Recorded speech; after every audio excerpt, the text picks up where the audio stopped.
Put that away. Now! The gas pump hose still dripped onto concrete. 8 feet away, a young man lay motionless beside a Honda Civic, 3 holes in his chest, blood pooling black under fluorescent lights. The officer who shot him hadn't holstered his weapon yet, and the woman at pump 3 hadn't stopped writing. Sergeant Roy Jessup crossed the distance in 4 steps.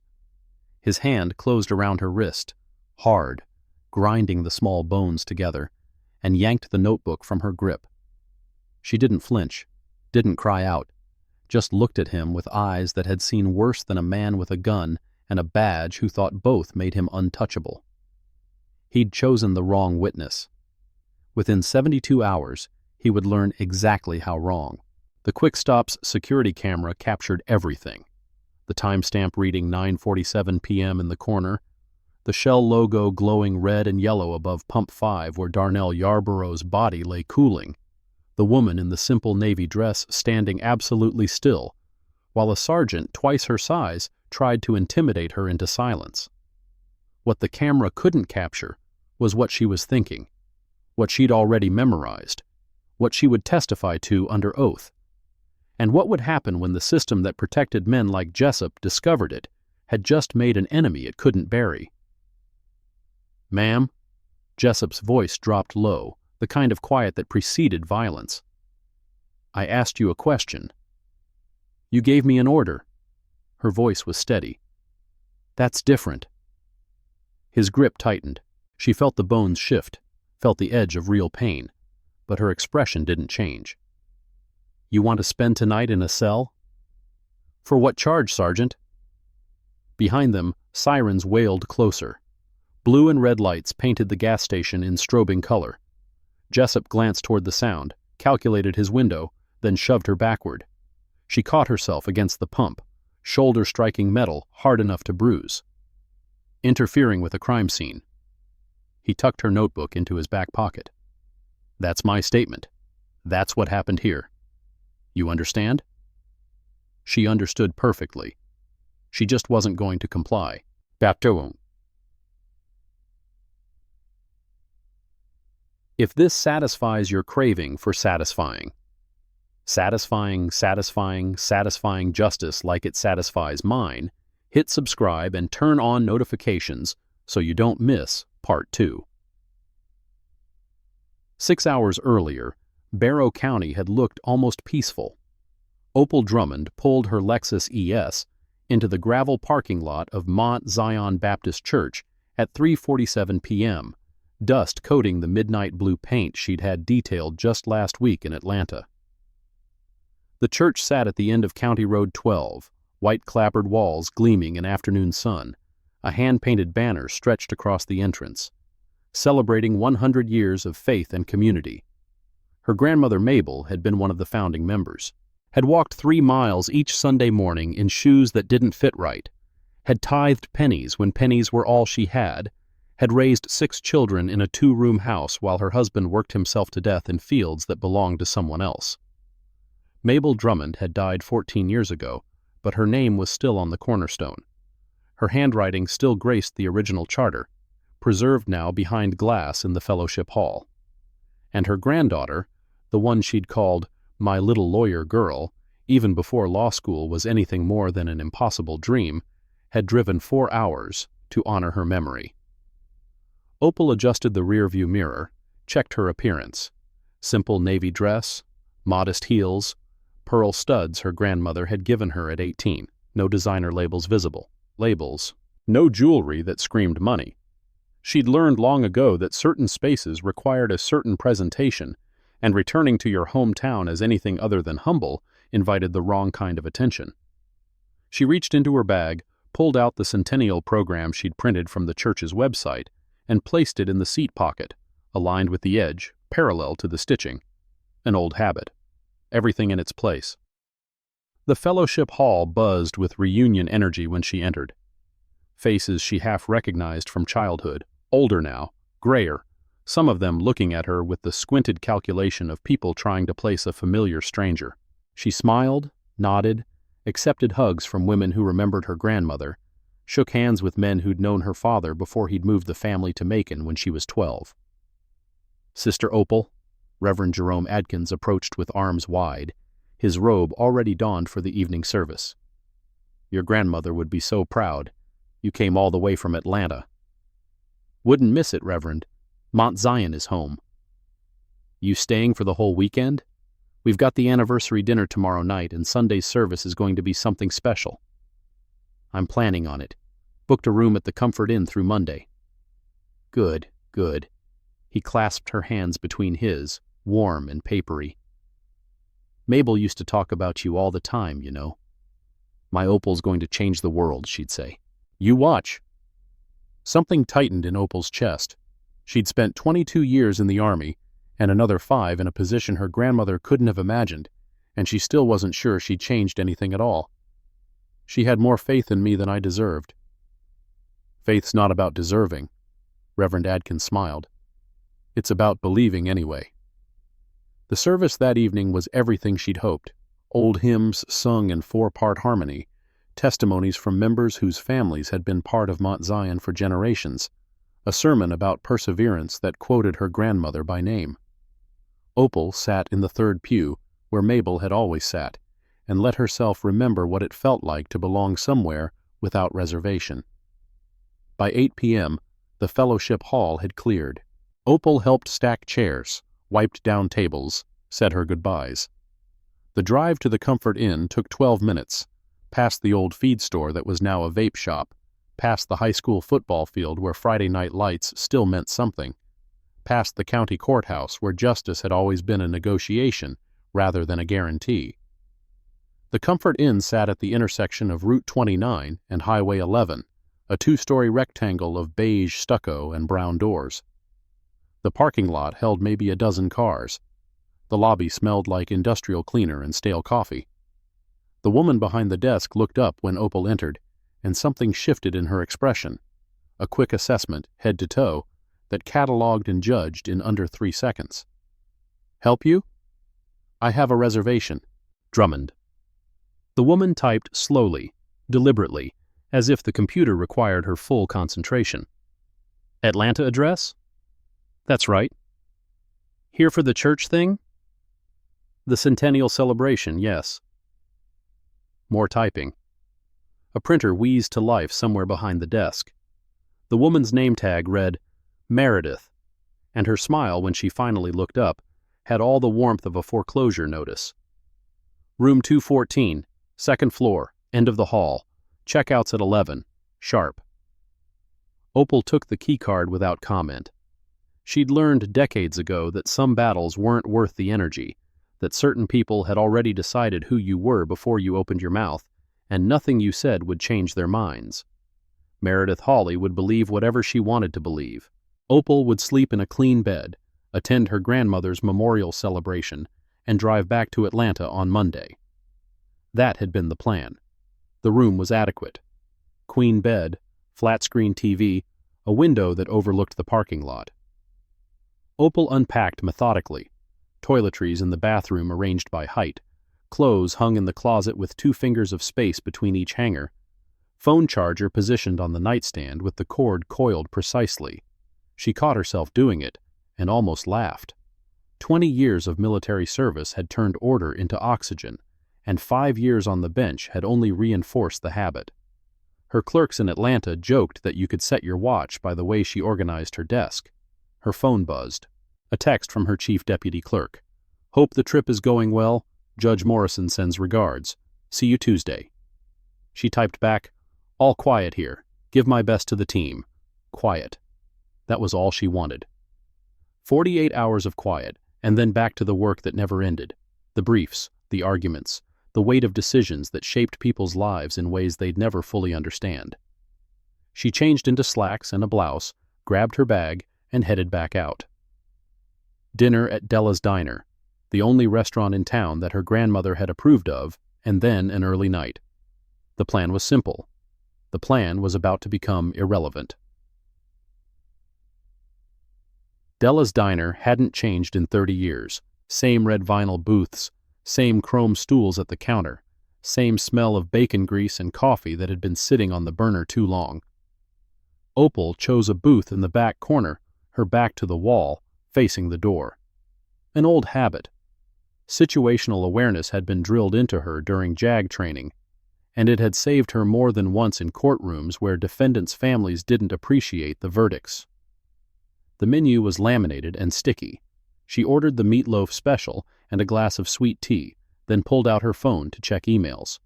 Nothing urgent, nothing that couldn't wait until Tuesday.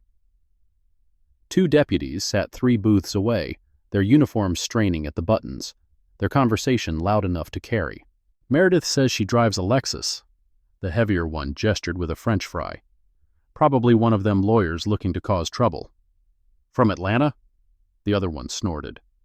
They're always from Atlanta. Come down here thinking they know better than everybody. She's staying through the weekend. Church thing. Great. 3 more days of watching some city woman look down her nose at us. Opal didn't turn around, didn't react, just made a mental note of their badge numbers, visible on their chest plates, and the nameplate on the heavier one's uniform, Bates. The meatloaf arrived. It was exactly as she remembered, overcooked, oversalted, and somehow still comforting. She ate slowly, listening to the deputy's conversation shift to football, then to complaints about their sergeant, then back to speculation about her. Bet she's one of those activists. Bates lowered his voice, but not enough. Comes down to film cops and put it on the internet. Roy'll set her straight if she tries anything. You know how he is. Roy sets everybody straight. Opal finished her meal, paid in cash, and left a 20% tip despite the service that had been pointedly slow. The night air was cooler now, carrying the smell of pine and distant rain. She walked to her car, unlocked it, and paused. Her tank was nearly empty. She'd meant to fill up in Atlanta, but had gotten distracted by a last-minute case conference. The Comfort Inn's parking lot had no gas station nearby, and the only option between here and there was the quick stop on Route 29. A simple errand. 5 minutes, 10 at most. She had no way of knowing that those 5 minutes would reshape everything. The quick stop sat alone at the intersection, its lights cutting harsh rectangles into the darkness. 2 other cars occupied the lot, a Honda Civic at Pump 5 and a patrol car parked near the entrance, engine idling, no one visible inside. Opal pulled up to Pump 3, cut the engine, and stepped out. The air smelled like gasoline and hot asphalt. A young man stood at Pump 5, inserting his credit card into the reader, with the careful attention of someone who'd learned to follow every rule exactly. He was black, maybe 23, 24, clean-cut, wearing khakis and a polo shirt that suggested a job that required business casual. He glanced at her briefly, nodded the way strangers do when they're the only 2 people in a place, and turned back to the pump. The patrol car's door opened. Opal inserted her card, selected regular, and began fueling. The numbers on the display climbed slowly. $500, $750, $10, while she watched the scene at Pump 5 from the corner of her eye. The officer approached the young man with a walk that she recognized instantly. She'd seen it in courtrooms, in depositions, in the body language of men who believed their authority was absolute and unquestionable. Shoulders back, chin up, hand resting on the belt near the weapon. Evening? The young man turned, surprise flickering across his face. Evening, officer? This your vehicle? Yes, sir. Just getting gas on my way home. License and registration. Opal's pump clicked off at $22.50. She didn't remove the nozzle, didn't move at all, just watched. The young man reached slowly, very slowly, into his back pocket and produced a wallet. License is right here, officer. Registration's in the glove compartment. Can I get it? Go ahead. He opened the driver's door, leaned in, retrieved a document from the glove box. The officer's hand moved closer to his weapon, a small adjustment, but Opal caught it. Here you go, sir. The young man held out both documents. The officer barely glanced at them. Where are you coming from tonight? My parents' house. They live on Maple Street. I was visiting for my mom's birthday. Where are you headed? Back to Augusta. I'm a medical student at MCG. Medical student. The officer's tone made it sound like an accusation. Nice car for a student. It's my mom's. She let me borrow it for the weekend. Mm-hmm. The officer handed back the license, but not the registration. Step out of the vehicle. I'm sorry? I said, step out, now. The young man complied slowly, hands visible, every movement telegraphed and deliberate. He'd been trained for this. Opal could see it in the way he positioned himself, the way he kept his voice calm, the way he didn't argue even when arguing would have been justified. Hands on the hood. Officer, I haven't done anything. Hands on the hood. The young man placed his palms flat on the Civic's hood, spread his fingers wide, and waited. Opal's hand moved to her pocket.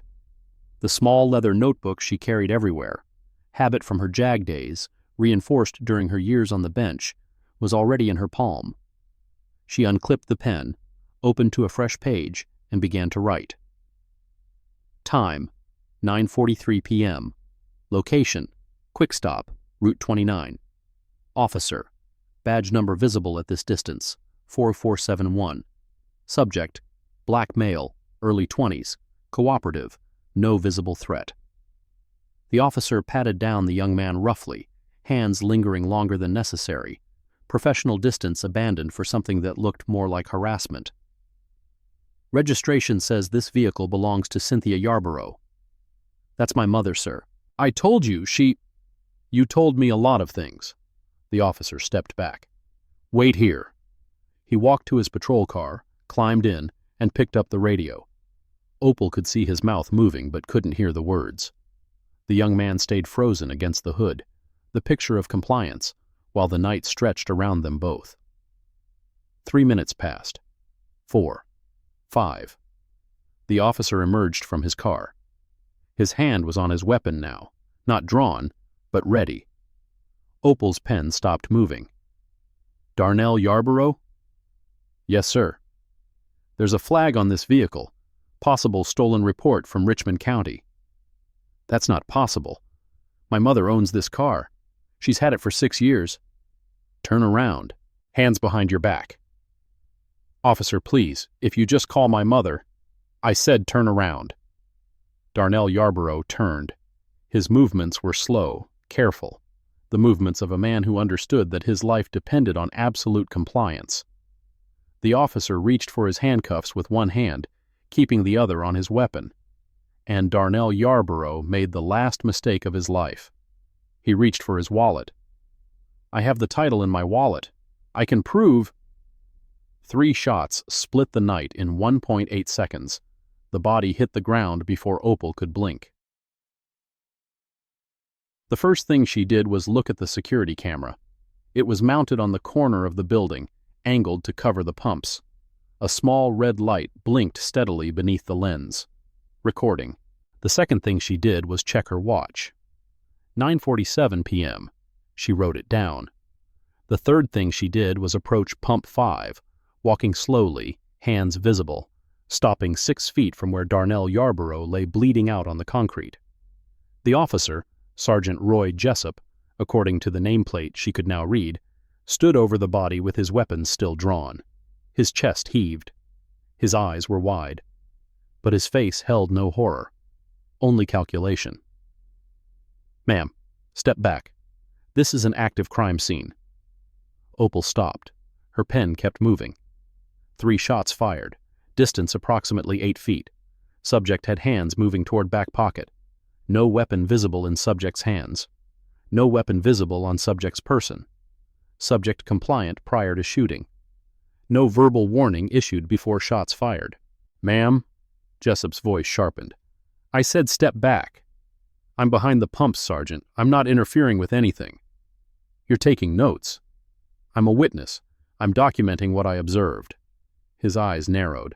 The gun lowered slightly but didn't holster. You from around here? I'm visiting. From where? Atlanta. The word changed something in his face, a hardening, a decision. Atlanta. He repeated it like a diagnosis. Figures. Sirens wailed in the distance, growing louder. Jessup glanced toward the sound, then back at Opal. The calculation in his eyes shifted. adding new variables, adjusting outcomes. You see what happened here? I saw a traffic stop escalate to a shooting in under 5 minutes. That's not what I asked. He stepped toward her, close enough that she could smell coffee on his breath and gun oil on his hands. I asked if you saw what happened. He went for a weapon. I saw him reach for his wallet. His wallet? Jessup's laugh was short and ugly. That's what they always say. It's what I observed, Sergeant. Observed. He was closer now, inside her personal space, using his height and his badge and his gun to create pressure.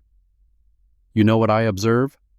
I observe a woman from Atlanta who doesn't know how things work down here, who thinks she's going to come into my county and tell people what she saw when she didn't see anything at all. I saw everything, Sergeant. His hand shot out, fingers closed around her wrist, hard, grinding, painful, and yanked the notebook from her grip. No. He tucked it into his back pocket. You didn't. The backup arrived in waves. First, Deputy Marcus Crane, young and nervous, his patrol car skidding to a stop near the entrance. Then Deputy Lonnie Bates, the heavy one from the diner, pulling up with the casual speed of a man who'd seen crime scenes before and expected this one to be handled like all the others. Then 2 more patrol cars, lights painting the gas station in red and blue chaos, officers emerging with hands on belts and eyes already telling the story they wanted to tell. Opal stood at pump 3, exactly where Jessup had shoved her, watching the choreography unfold. Yellow tape went up around pump 5. Bates directed traffic, waving away the single car that pulled into the lot before reversing quickly out. Deputy Crane took photographs. The body, the vehicle, the shell casings that gleamed brass against dark concrete. No one photographed the registration that still lay on the ground near Darnell Yarborough's outstretched hand. No one photographed his wallet, which had fallen from his pocket when he fell. Open, visible, containing no weapon of any kind. Jessup conferred with Bates in low tones, glancing periodically toward Opal. Their conversation was too quiet to hear, but their body language said enough. Heads nodding, hands gesturing toward her. A plan taking shape. Deputy Crane approached her with a clipboard and a form. Ma'am, I need to take your statement. Of course. Can you tell me what you witnessed? She told him. Every detail, in precise chronological order.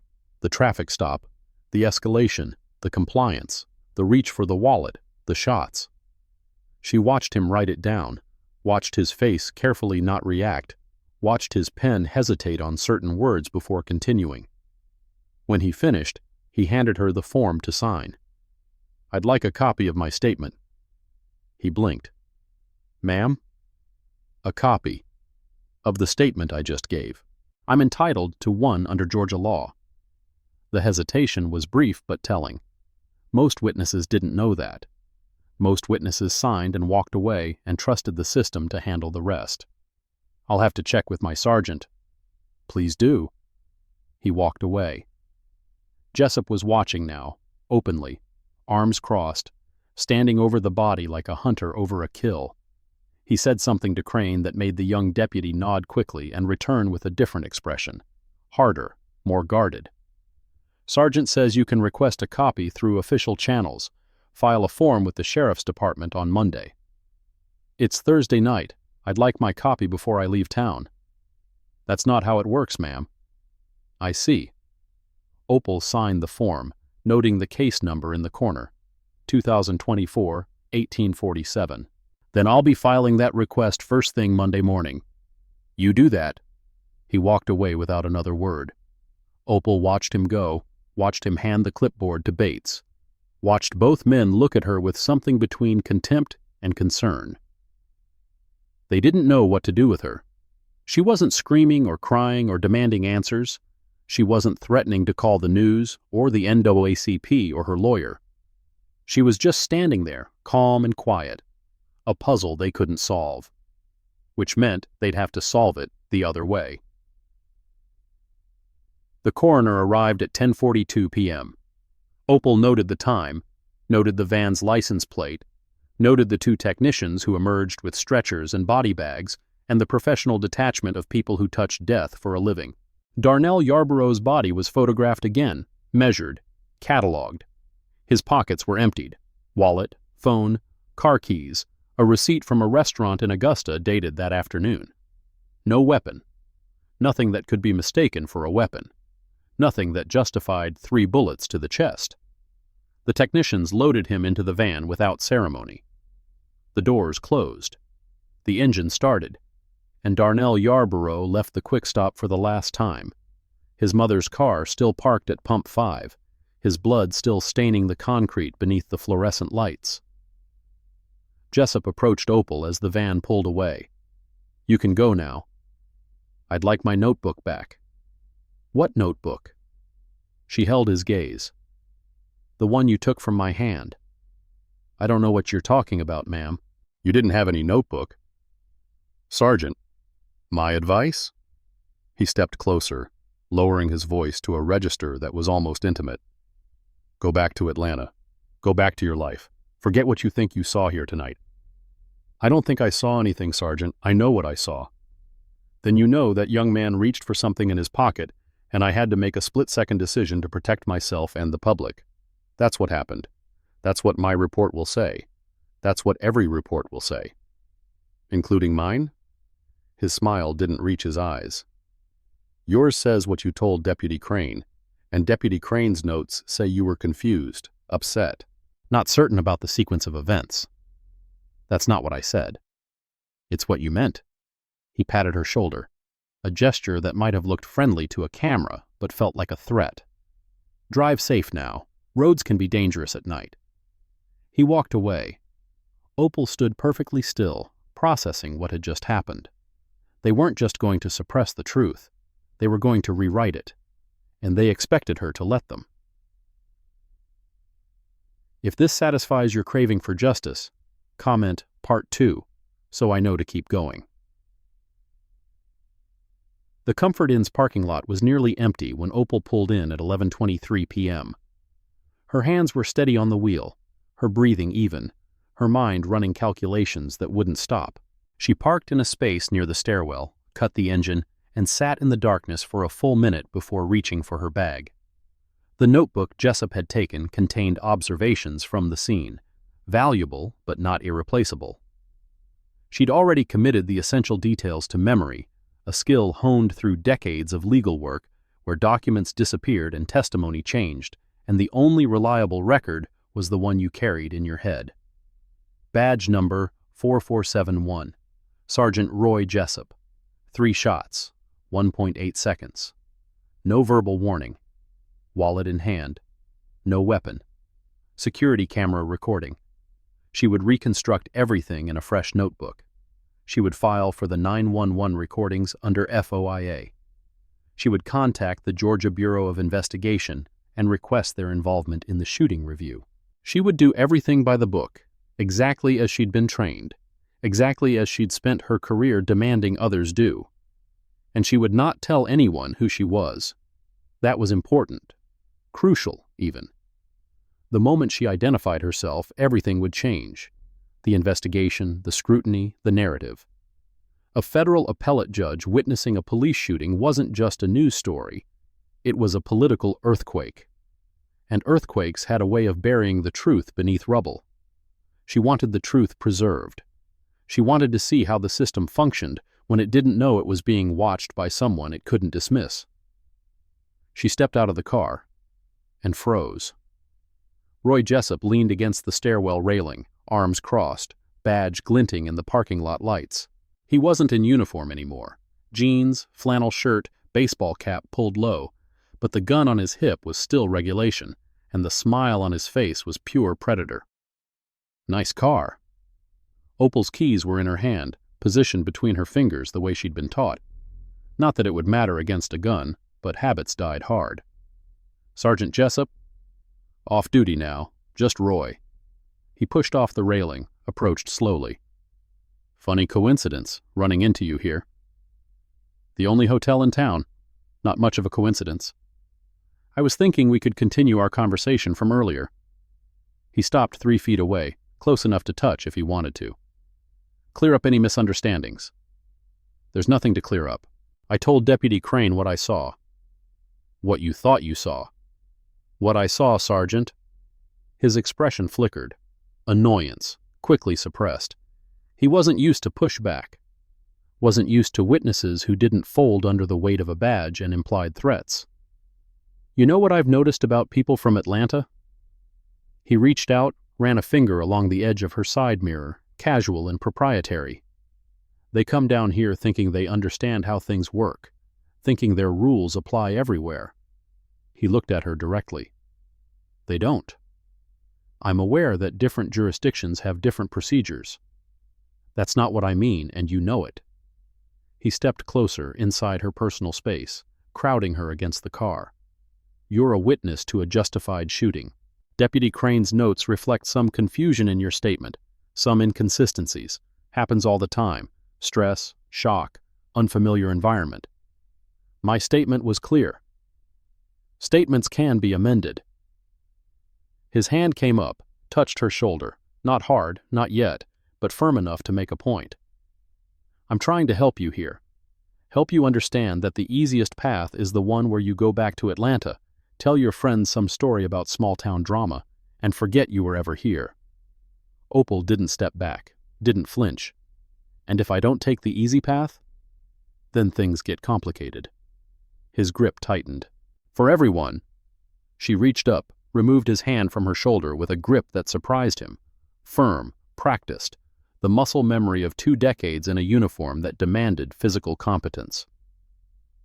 I'm going to my room now, Sergeant. This conversation is over. It's over when I say it's no. She held his gaze, and something in her eyes made him hesitate. It's over now. She walked past him, up the stairs, to room 214.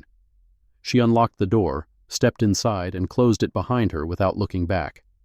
The deadbolt engaged with a solid click. The chain rattled into place. Only then did she exhale. Her shoulder ached where he'd gripped it. Her wrist throbbed from the gas station. But she was intact, uninjured, and more importantly, she had confirmation. This wasn't a single bad cop and a single tragic mistake. This was a system that protected its own, that threatened witnesses, that rewrote reality to serve its purposes. And the only reason she wasn't in a jail cell right now was because Jessup thought she was just another powerless civilian he could intimidate into silence. He had no idea who he was dealing with, and she was going to keep it that way. Morning arrived gray and damp, rain speckling the windows of room 214 like uncertain tears. Opal rose at 6 a.m., force of habit, and ran through her morning routine with military precision. Shower, dress, pack her bag in case she needed to leave quickly. Then down to the lobby for the continental breakfast that would be inadequate but necessary. The lobby was empty except for Meredith Hawley behind the desk, watching her with that same calculating expression from the night before. Sleep well? Fine, thank you. Heard there was some excitement at the Quick Stop last night. Opal poured herself coffee from the carafe, selected a bruised apple from the fruit bowl. Word travels fast. Small town. Meredith's smile held an edge. Folks say a young man got shot trying to carjack somebody. That's not what happened. No? The smile widened. What did happen? A traffic stop. An unarmed man reaching for his wallet. 3 bullets. Opal took a bite of the apple, holding Meredith's gaze. No carjacking, no weapon, just a medical student who borrowed his mother's car. Meredith's expression flickered, surprise, quickly masked. That's not what Roy told people. Roy can tell people whatever he wants, doesn't make it true. And you know what's true? I know what I saw. The bell over the door chimed. 2 women entered, dressed in Sunday clothes despite it being Friday, their conversation stopping short when they saw Opal at the breakfast station. They exchanged glances, whispered something, and made a wide circle around her to reach the coffee. Meredith's smile was triumphant. Seems like folks have already made up their minds. Seems like it. Opal finished her apple, deposited the core in the trash. I'll be keeping my room through the weekend as planned. That's your choice. Yes, it is. She walked out before Meredith could respond, the weight of stairs pressing against her back like hands trying to push her away. The rain had intensified, drumming against the awning, turning the parking lot into a mirror of gray sky and wet asphalt. Her phone buzzed, a text from an unknown number. You should go home. She deleted it without responding. Della's diner was busier at breakfast than it had been at dinner, every booth filled with locals nursing coffee and opinions. Opal entered, shook the rain from her jacket, and surveyed the room. Deputy Bates sat in the corner booth, watching her. 2 tables away, a woman in a courthouse badge, Meredith's cousin or sister, judging by the resemblance, leaned toward her companion and whispered something that made them both look at Opal with open hostility. She chose a stool at the counter. Back to the wall wasn't an option today. The waitress, young, nervous, name tag reading Tammy, approached with a menu and a smile that didn't quite reach her eyes. What can I get you? Eggs over easy, wheat toast, coffee, please. Sure thing.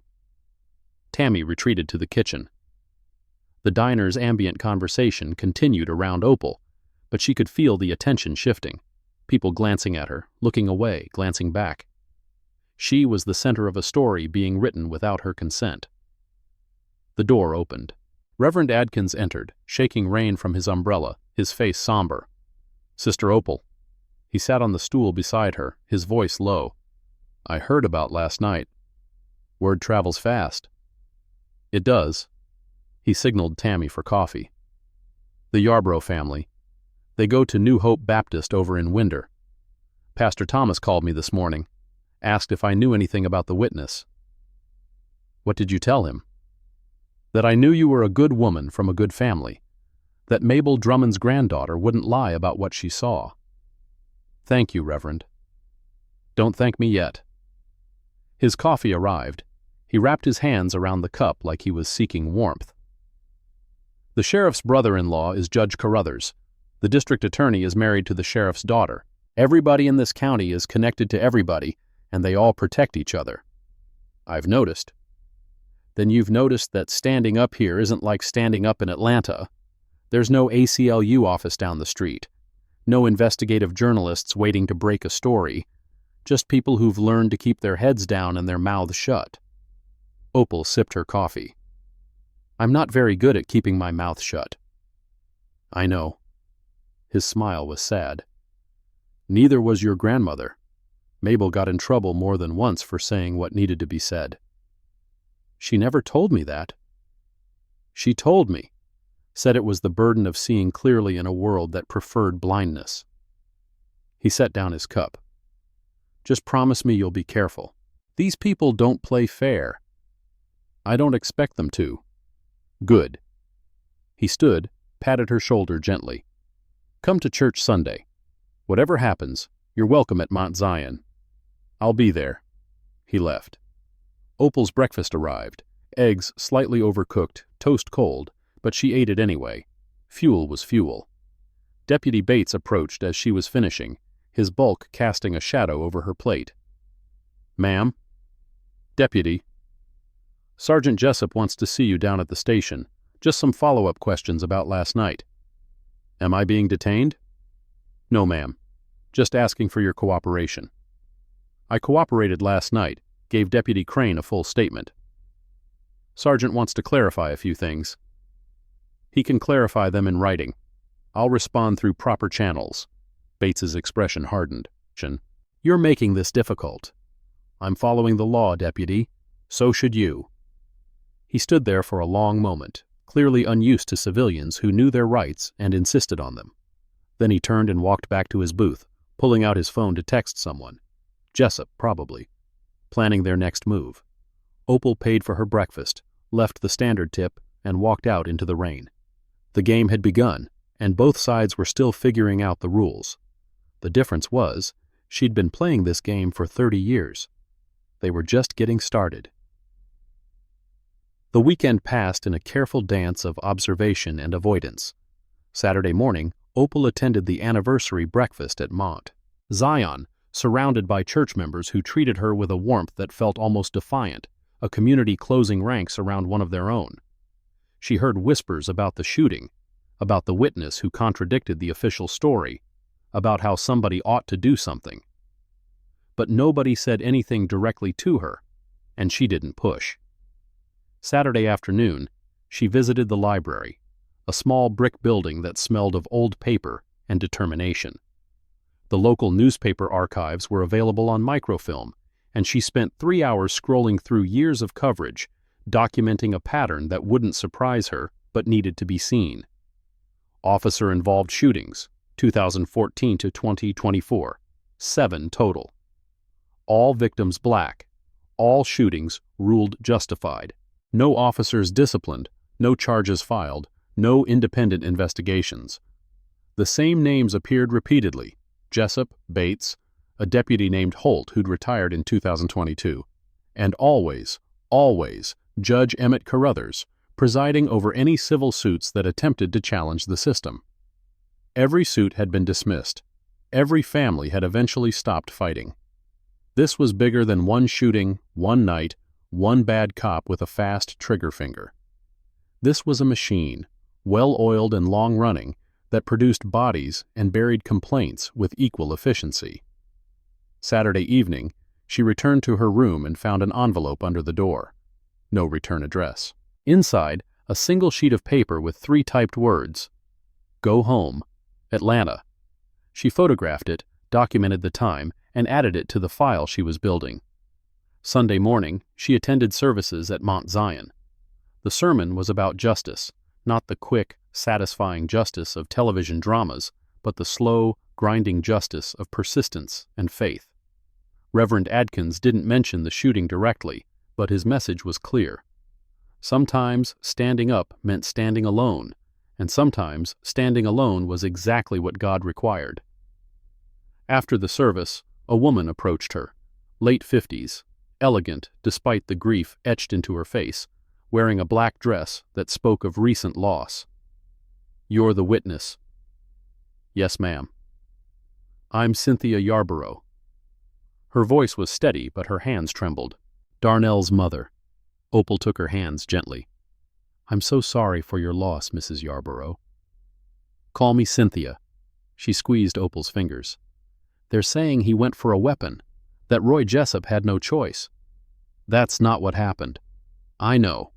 My son didn't own a gun, never held one in his life. He was a healer, wanted to be a doctor since he was 6 years old, used to bandage his teddy bears with toilet paper." Her voice cracked but didn't break. "He knew how to follow instructions, knew how to be careful. I taught him that. His father taught him that. Every black parent in this country teaches their children that." "He was compliant, Cynthia. I saw it. He did everything right. And they killed him anyway." "Yes." Cynthia's grip tightened. "Will you testify? At the hearing or the trial or whatever comes next, will you tell the truth about what you saw?" "I will." "Even if they threaten you?" "They already have." "Even if they do worse?" Opal met her eyes, saw the fear and the hope and the desperate need for someone, anyone, to stand up and speak the truth. "Even then." Cynthia Yarborough embraced her, holding tight like she was holding on to the last piece of her son. "Thank you," she whispered. "God bless you." "God bless you, Cynthia. And God bless Darnell." They stood that way for a long moment, 2 women grieving in different ways for the same loss. A young man's life, cut short by a system that saw him as a threat simply because of the color of his skin. When they finally separated, Opal saw Sergeant Roy Jessup standing across the street, leaning against his patrol car, watching. He wasn't in uniform, but he wanted her to know he was there. She didn't look away. Monday morning brought the subpoena. Deputy Crane delivered it personally, standing in the hallway of the Comfort Inn with the document in hand and an expression that suggested he wished he was anywhere else. "Miss Drummond, you're being called as a witness in the matter of State of Georgia versus Estate of Darnell Yarborough." She took the document, scanned it quickly. Her training made the legal language familiar, the implications clear. "They're suing the victim's estate." I just deliver the paperwork, ma'am. For what damages, deputy? He hesitated. Property damage to the quick stop. The pump that got hit. A bullet went through a human being and into a gas pump, and they're suing his family for the pump? Like I said, ma'am, I just deliver the paperwork. She looked at him, really looked, past the uniform and the badge and the role he'd been assigned.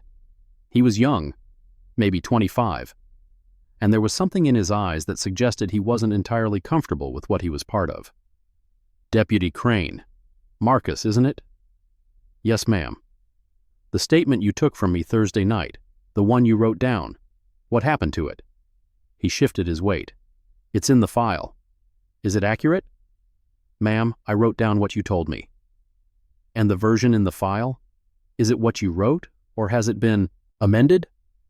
The hesitation was answer enough. Have a good day, deputy. She closed the door before he could respond, then sat on the edge of the bed and read the subpoena carefully. The hearing was scheduled for Wednesday. Judge Emmett Carruthers presiding. The matter at hand was civil liability, whether Darnell Yarborough's estate owed damages for harm caused during the incident of October 14th. It was absurd. It was obscene. It was exactly the kind of legal maneuver designed to discourage families from seeking justice, bury them in litigation, drain their resources, make the cost of fighting back too high to bear. But it also meant she would have a chance to testify under oath, a chance to put the truth on the record in a courtroom where it couldn't be rewritten by deputies with convenient memories, unless they found a way to stop her. The Barrow County Courthouse sat at the center of town like a monument to a particular kind of order. 2 stories of red brick and white columns, American and Georgia flags flanking the entrance, portraits of long-dead judges staring down from wood-paneled walls. Opal arrived at 8:47 a.m. on Wednesday morning, dressed in a charcoal suit and low heels, a new leather notebook in her bag. The old one was gone forever, but she'd reconstructed every detail from memory and added new observations from the days since. The lobby was crowded with people she recognized. Mrs. Yarborough in black, flanked by a young man in a cheap suit who had to be her lawyer. Deputy Bates by the metal detector, watching everyone who entered. Meredith Hawley near the clerk's window, pretending to work while clearly serving as intelligence. And at the center of it all, Judge Emmett Carruthers holding court in the hallway, shaking hands with men in expensive suits, laughing at jokes that weren't funny, radiating the confidence of a man who had never been seriously challenged in his life. He was 64 years old, according to the research she'd done. 30 years on the bench, first appointed by a governor who'd later been convicted of corruption, repeatedly re-elected without opposition. His brother-in-law was Sheriff Thomas Whitfield. His daughter-in-law was the county's main real estate attorney. His former law partner was the district attorney who'd decided not to file charges against Roy Jessup, a tight circle protecting itself. She walked past them all without acknowledgement, found a seat in the gallery, and waited. The courtroom filled slowly.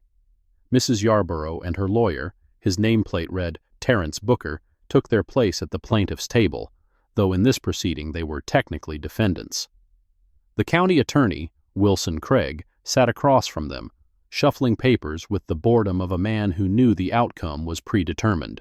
Opal counted the observers, 4 reporters, 2 of them already looking sympathetic to the county's position, several local officials, a group of young black men and women who had to be Darnell's friends, and in the back row, Roy Jessup in civilian clothes, watching with barely concealed anticipation.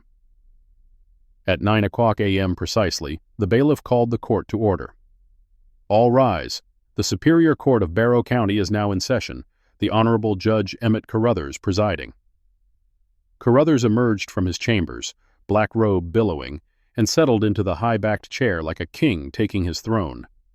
He surveyed the courtroom with a proprietary gaze, nodded to people he recognized, and banged his gavel once, not to silence the room, which was already quiet, but to establish dominance. Be seated. He shuffled papers on his bench. We're here on the matter of County of Barrow versus Estate of Yarborough. This is a civil proceeding to determine liability for property damages sustained during the incident of October 14th. Mr. Craig, opening statement? The county attorney stood, buttoned his jacket, and delivered a 5-minute summary that portrayed Darnell Yarborough as a dangerous criminal who had threatened an officer's life and caused public endangerment through his aggressive actions. The fact that no weapon had been found was explained away as irrelevant.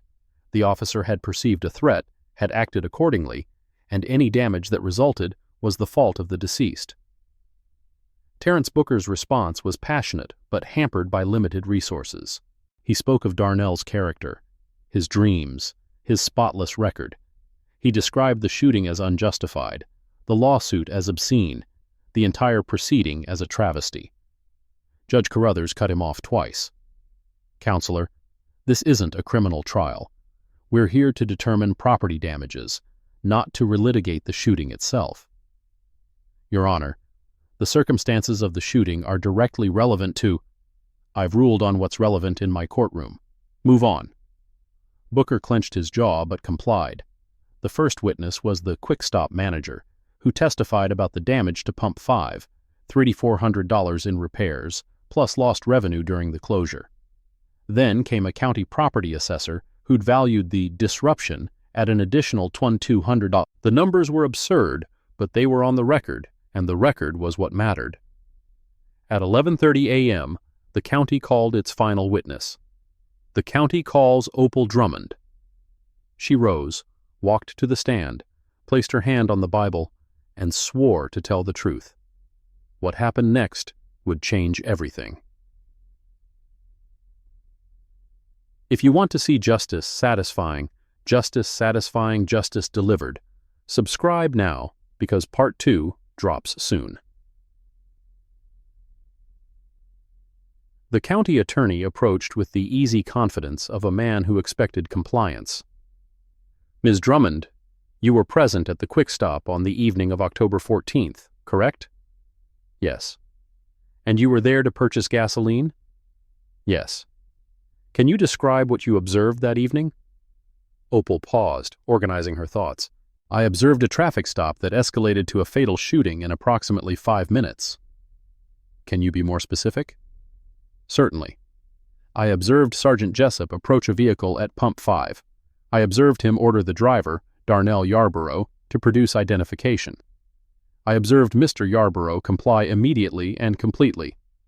I observed Sergeant Jessup order Mr. Yarborough out of the vehicle and to place his hands on the hood. I observed Mr. Yarborough comply with that order as well. I observed Sergeant Jessup return to his patrol car for several minutes, then return and inform Mr. Yarborough there was a flag on the vehicle. I observed Mr. Yarborough attempt to explain that the car belonged to his mother. I observed Sergeant Jessup order Mr. Yarborough to turn around and place his hands behind his back. I observed Mr. Yarborough begin to comply while simultaneously reaching toward his back pocket and saying something about proving ownership. I observed Sergeant Jessup discharge his weapon 3 times. I observed Mr. Yarborough fall to the ground." The courtroom was absolutely silent. Even Carruthers had stopped shuffling his papers. The county attorney's confidence had visibly faltered. "You observed all of that?" "I did." "From Pump 3? "Yes." "That's approximately 40 feet away." "The distance between Pump 3 and Pump 5 is approximately 25 feet. I was facing Pump 5 directly. The lighting was adequate. There were no obstructions." "I see."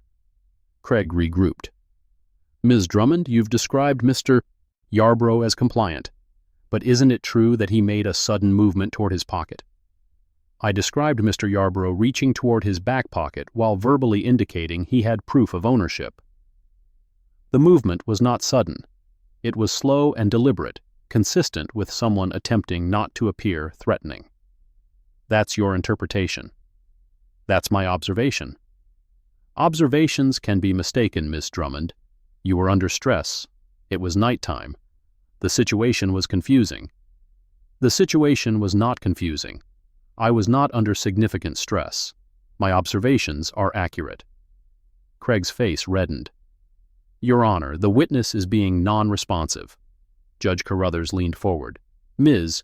Drummond, please answer the questions as asked." "I am answering the questions as asked, Your Honor. I'm simply not providing the answers counsel seems to prefer." A ripple of reaction moved through the gallery. Surprise, maybe a hint of suppressed approval.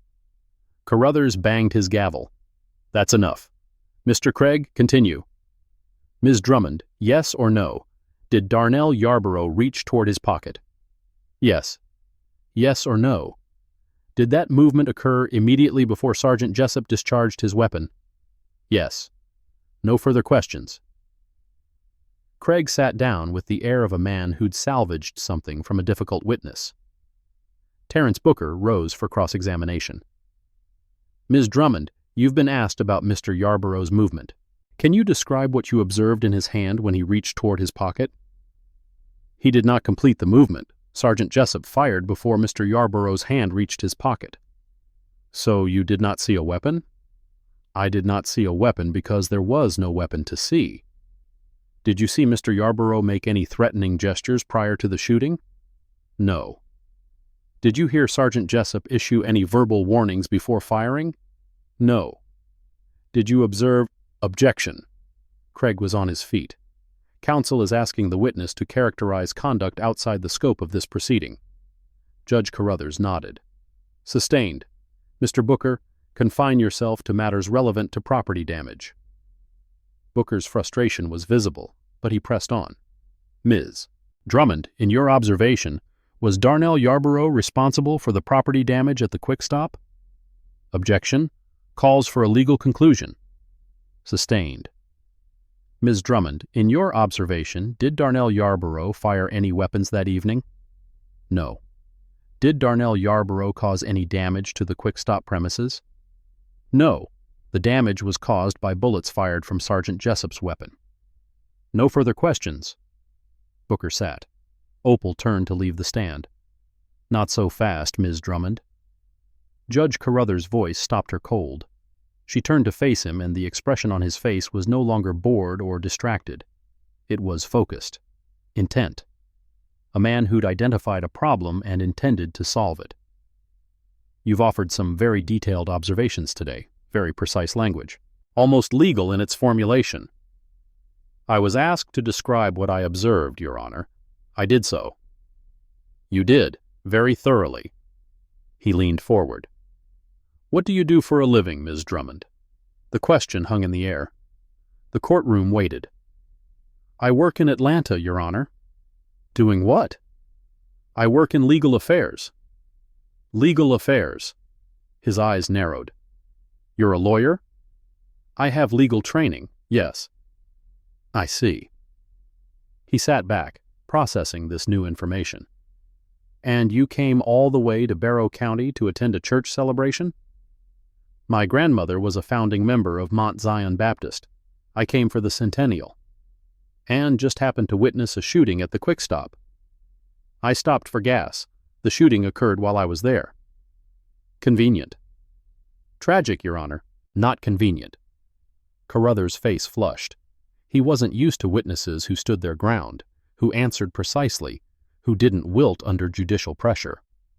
Ms. Drummond, I'm going to ask you a direct question, and I expect a direct answer. In your legal opinion, did Sergeant Jessup follow proper use-of-force protocol?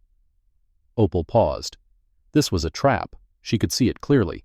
If she answered yes, she undermined her testimony. If she answered no, she could be accused of offering expert opinion without qualification. If she refused to answer, she could be held in contempt. She chose her words carefully. Your Honor, that question calls for expert testimony on law enforcement procedures and use-of-force standards. I'm not qualified to offer that opinion as a lay witness. I'm asking for your legal opinion. You said you have legal training. I have legal training, but I'm not appearing in this court as an expert witness. I'm appearing as a fact witness. My role is to describe what I observed, not to offer legal conclusions. Your role is to answer the questions this court asks you. Carruthers' voice rose. Did Sergeant Jessup follow proper use-of-force protocol? Yes or no? Your Honor, with respect, the question is compound and calls for a legal conclusion I'm not qualified to make in this context. That's enough! Carruthers slammed his gavel, the crack echoing through the courtroom like a gunshot. His face had gone from red to purple, rage barely contained behind the judicial robes. "I find this witness in contempt of court for willful obstruction of these proceedings." He pointed his gavel at her like a weapon. "Bailiff, take Miss Drummond into custody. She is remanded to the Barrow County Detention Center for a period not to exceed 72 hours, or until such time as she purges the contempt by providing responsive testimony." The courtroom erupted. Mrs. Yarborough cried out.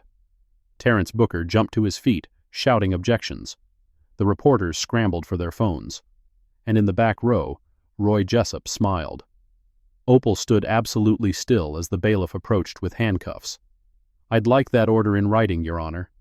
"You'll get it in your cell." Carruthers banged the gavel again. "Court is in recess." The bailiff's hands were rough as he pulled her arms behind her back, the metal cuffs biting into her wrists. She didn't resist, didn't plead, didn't raise her voice.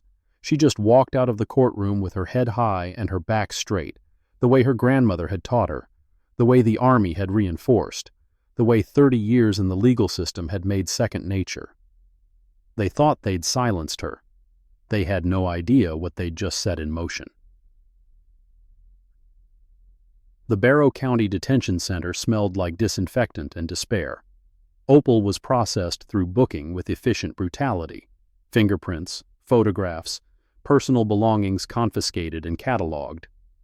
Her notebook, her phone, her watch, everything that connected her to the world outside these walls. The correctional officer handling her intake was a woman, mid-40s, with tired eyes and gentle hands that contrasted with her gruff manner. Name? Opal Drummond. Charge? Contempt of court. The officer paused, looked at her more closely. The witness from the shooting? Yes. Something shifted in the woman's expression. Not sympathy exactly, but recognition. Understanding.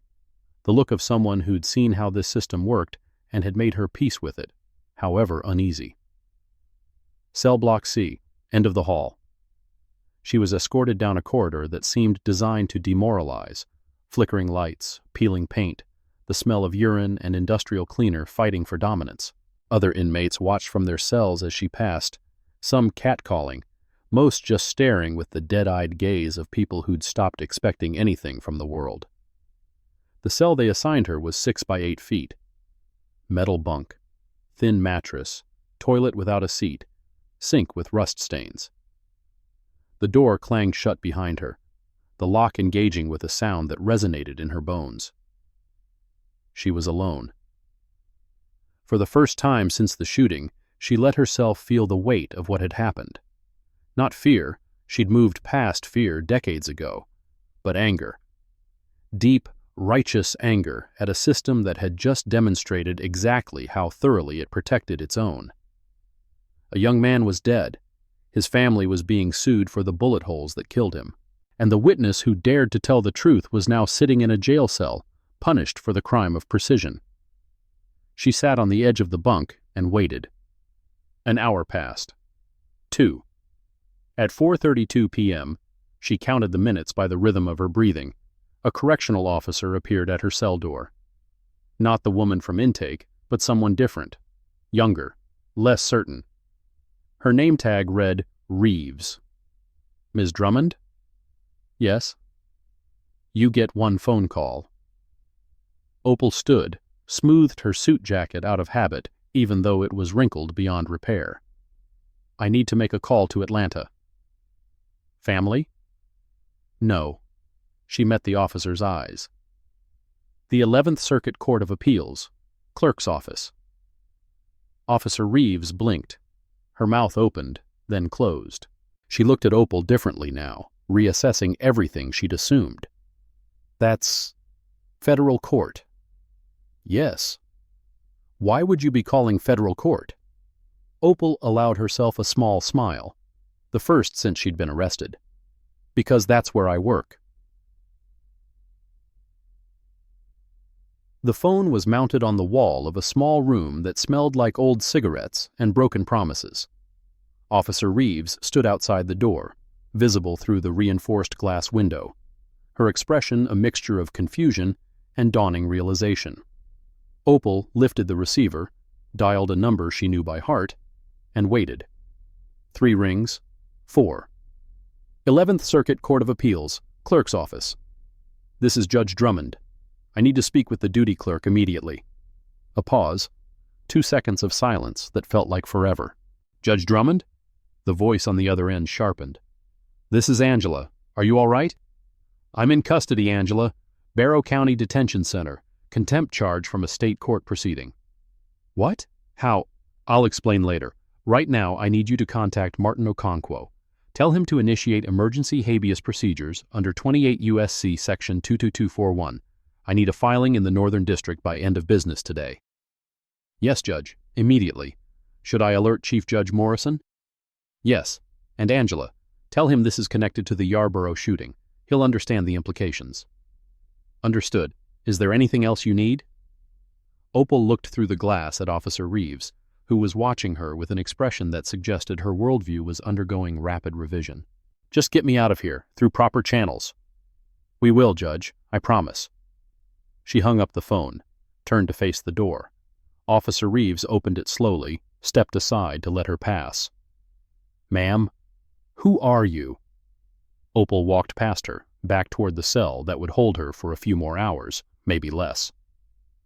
Someone who believes the law should apply to everyone equally, Officer Reeves, even when it's inconvenient for the people in power.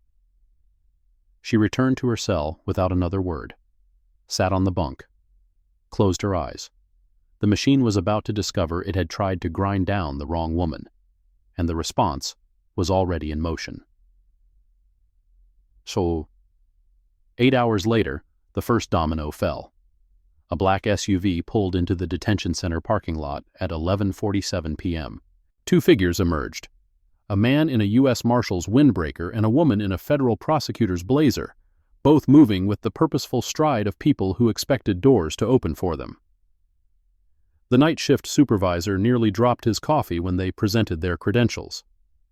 Deputy U.S. Marshal Jerome King, we're here regarding an emergency habeas corpus petition filed on behalf of detainee Opal Drummond.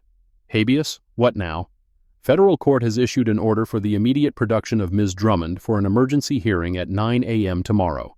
We're here to ensure compliance. The supervisor fumbled for his phone, called the sheriff's office, was told to call the county attorney, reached voicemail at midnight, and finally made the decision to cooperate rather than risk federal obstruction charges on top of whatever else was clearly about to happen. Opal was brought to the processing area at 12:15 a.m. She looked exactly as she had when she'd been arrested. Suit wrinkled, hair slightly disheveled, but her posture perfect and her expression calm. Marshal King handed her a document.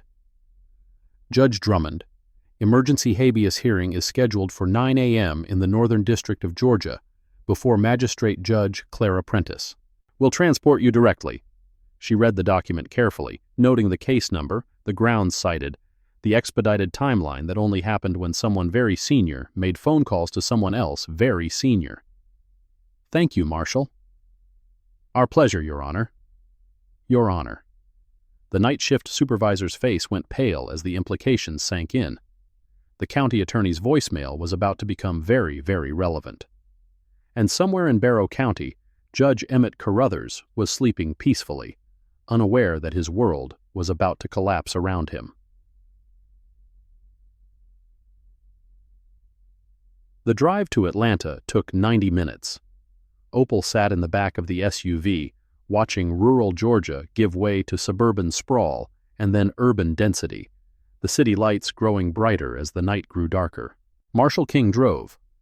His partner, Deputy Marshal Thompson, rode shotgun, occasionally checking her phone for updates from the clerk's office. Judge, if you don't mind me asking. King glanced at her in the rearview mirror. Why didn't you identify yourself sooner? Opal considered the question. It was the question everyone would ask, the question that would define how her actions were interpreted. Because the system should work the same for everyone, Marshal. Whether you're a judge or a janitor, a doctor or a defendant, the law is supposed to be blind. Some might say that's idealistic. Some might say that's the point. King was quiet for a moment. My grandfather was arrested in Alabama in 1962, voting while black. Spent 2 weeks in jail before anyone even knew where he was. I'm sorry. Don't be sorry. He got out. He voted every election for the next 50 years, and his grandson became a federal marshal. King met her eyes in the mirror. The system doesn't work the same for everyone, but that doesn't mean we stop trying to make it better. No, it doesn't. They drove the rest of the way in comfortable silence, two professionals who understood each other perfectly. The federal courthouse in Atlanta was a modern building of glass and steel, a stark contrast to the crumbling brick of Barrow County. Opal was escorted through a side entrance, processed through security with quiet efficiency, and installed in a small conference room to wait for the hearing. Her clerk arrived at 7:30 a.m. Martin Okonkwo, Chief Deputy Clerk, a serious man in his 50s who had been with the 11th Circuit for 2 decades. Judge Drummond. He set down a stack of files and a fresh suit from her office. Chief Judge Morrison sends his regards. He's monitoring the situation personally. Thank him for me. The petition was filed at 6:47 p.m. yesterday. Judge Prentice agreed to the expedited hearing within an hour. The county was served at 11 p.m. He paused. They weren't happy. I imagine not. Their attorney, Wilson Craig, will be appearing.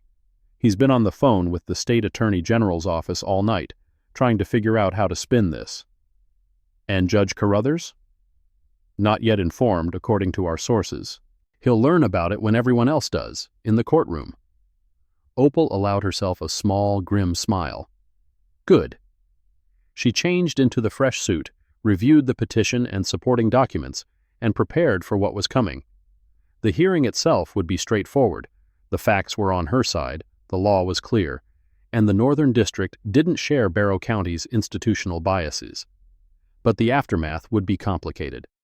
A federal judge jailed by a state court for truthful testimony wasn't just a legal matter, it was a scandal. It would attract media attention, political scrutiny, and the kind of institutional defensiveness that turned minor disputes into major battles. She was ready for all of it. She'd been ready for 30 years. At 8:55 a.m., she was escorted into the courtroom. It was larger than Barrow County's, more modern, filled with people she recognized. Federal prosecutors, court officials, reporters from major outlets who'd been tipped off about the hearing. And in the back row, Terrence Booker, who'd driven through the night after learning what was happening. Wilson Craig sat at the respondent's table, sweating visibly, flanked by a junior attorney who looked like he wanted to be anywhere else. He'd aged 10 years since yesterday. Magistrate Judge Clara Prentice entered at 9 o'clock a.m. precisely. A black woman in her 60s, silver-haired and sharp-eyed, with a reputation for cutting through procedural nonsense like a scalpel through tissue. Be seated. She arranged her papers, surveyed the courtroom. This is an emergency habeas corpus hearing in the matter of Drummond versus Barrow County. The petitioner seeks immediate release from custody and vacatur of a contempt citation issued yesterday by the Superior Court of Barrow County. She looked at Opal. For the record, the petitioner is Opal Drummond, appointed to the United States Court of Appeals for the 11th Circuit by presidential nomination on March 15, 2019, confirmed by the United States Senate by a vote of 94-6 on June 22, 2019. The words hung in the air like a detonation. Wilson Craig's head snapped toward Opal, his face cycling through shock, disbelief, and naked terror in the space of 3 seconds. He hadn't known. Nobody had told him. Judge Drummond has served on the federal appellate bench for 5 years, Prentice continued, and previously served as a lieutenant colonel in the United States Army Judge Advocate General's Corps for 22 years. She turned to Craig. Mr. Craig, were you aware of the petitioner's status when Judge Carruthers issued the contempt citation? Craig's mouth opened and closed several times before words emerged. No, Your Honor, I was not. The petitioner identified herself only as working in legal affairs in Atlanta. I see. Prentice's tone suggested she saw a great deal more than Craig would have liked. So Judge Carruthers jailed a federal appellate judge for the crime of accurately describing a shooting she witnessed. Is that your position? Your Honor, the contempt was issued for obstruction. The witness refused to answer a direct question. I have the transcript here, Mr. Craig. Prentice held up a document. Judge Carruthers asked Judge Drummond whether Sergeant Jessup followed proper use-of-force protocol. Judge Drummond correctly noted that the question called for expert testimony she was not qualified to provide as a lay witness. That is a legally accurate response. It is not obstruction. The question was improper, Mr. Craig. A judge asking a fact witness to offer expert legal conclusions is inappropriate. Judge Drummond's response was not only appropriate, but exactly what any competent attorney would advise. Craig had no answer. His junior attorney was carefully not making eye contact with anyone. Let me be clear about what happened here. Prentice's voice took on an edge. A witness to a fatal shooting testified truthfully under oath. She described what she observed in precise, accurate terms. When pressed to offer conclusions beyond her role as a fact witness, she properly declined, and for that, she was jailed. She let the silence stretch. That is not justice, Mr. Craig. That is retaliation. Your Honor, I don't think Judge Carruthers intended. Intent is irrelevant. Impact is what matters. And the impact is that a federal judge spent 12 hours in a county detention facility for telling the truth. Prentice picked up her pen. This court finds the contempt citation unconstitutional under the First Amendment right to provide truthful testimony, and under the Due Process Clause of the 14th Amendment. The citation is vacated. The petitioner is ordered released immediately. She signed the document with a flourish. Furthermore, this court is referring the matter to the Department of Justice Civil Rights Division for investigation of potential violations of 18 U.S.C. Section 242, deprivation of rights under color of law, and potential pattern or practice violations under 34 U.S.C. Section 1212-601. Craig stood, visibly shaking. Your Honor, I need to consult with my client. Your client is Judge Emmett Carruthers, who is about to learn that jailing federal judges has consequences. Prentice stood. This hearing is adjourned. The aftermath unfolded exactly as Opal had predicted. Chaos, recriminations, desperate attempts at damage control. Wilson Craig called Judge Carruthers from the courthouse parking lot, delivering the news in a voice that cracked repeatedly. The conversation was brief but explosive. Observers reported hearing shouting from inside Craig's car, followed by a long silence, followed by the sound of someone being violently ill. By noon, the story had hit national news. Federal judge jailed for truthful testimony led every broadcast, every website, every social media feed. Legal analysts dissected the case with barely concealed outrage. Civil rights organizations issued statements. Members of Congress demanded investigations.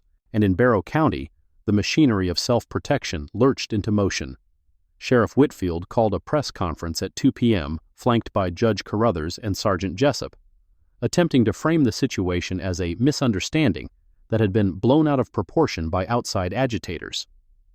He lasted 4 minutes before reporters' questions became too pointed to answer, and the conference ended with everyone retreating to prepared statements that convinced no one.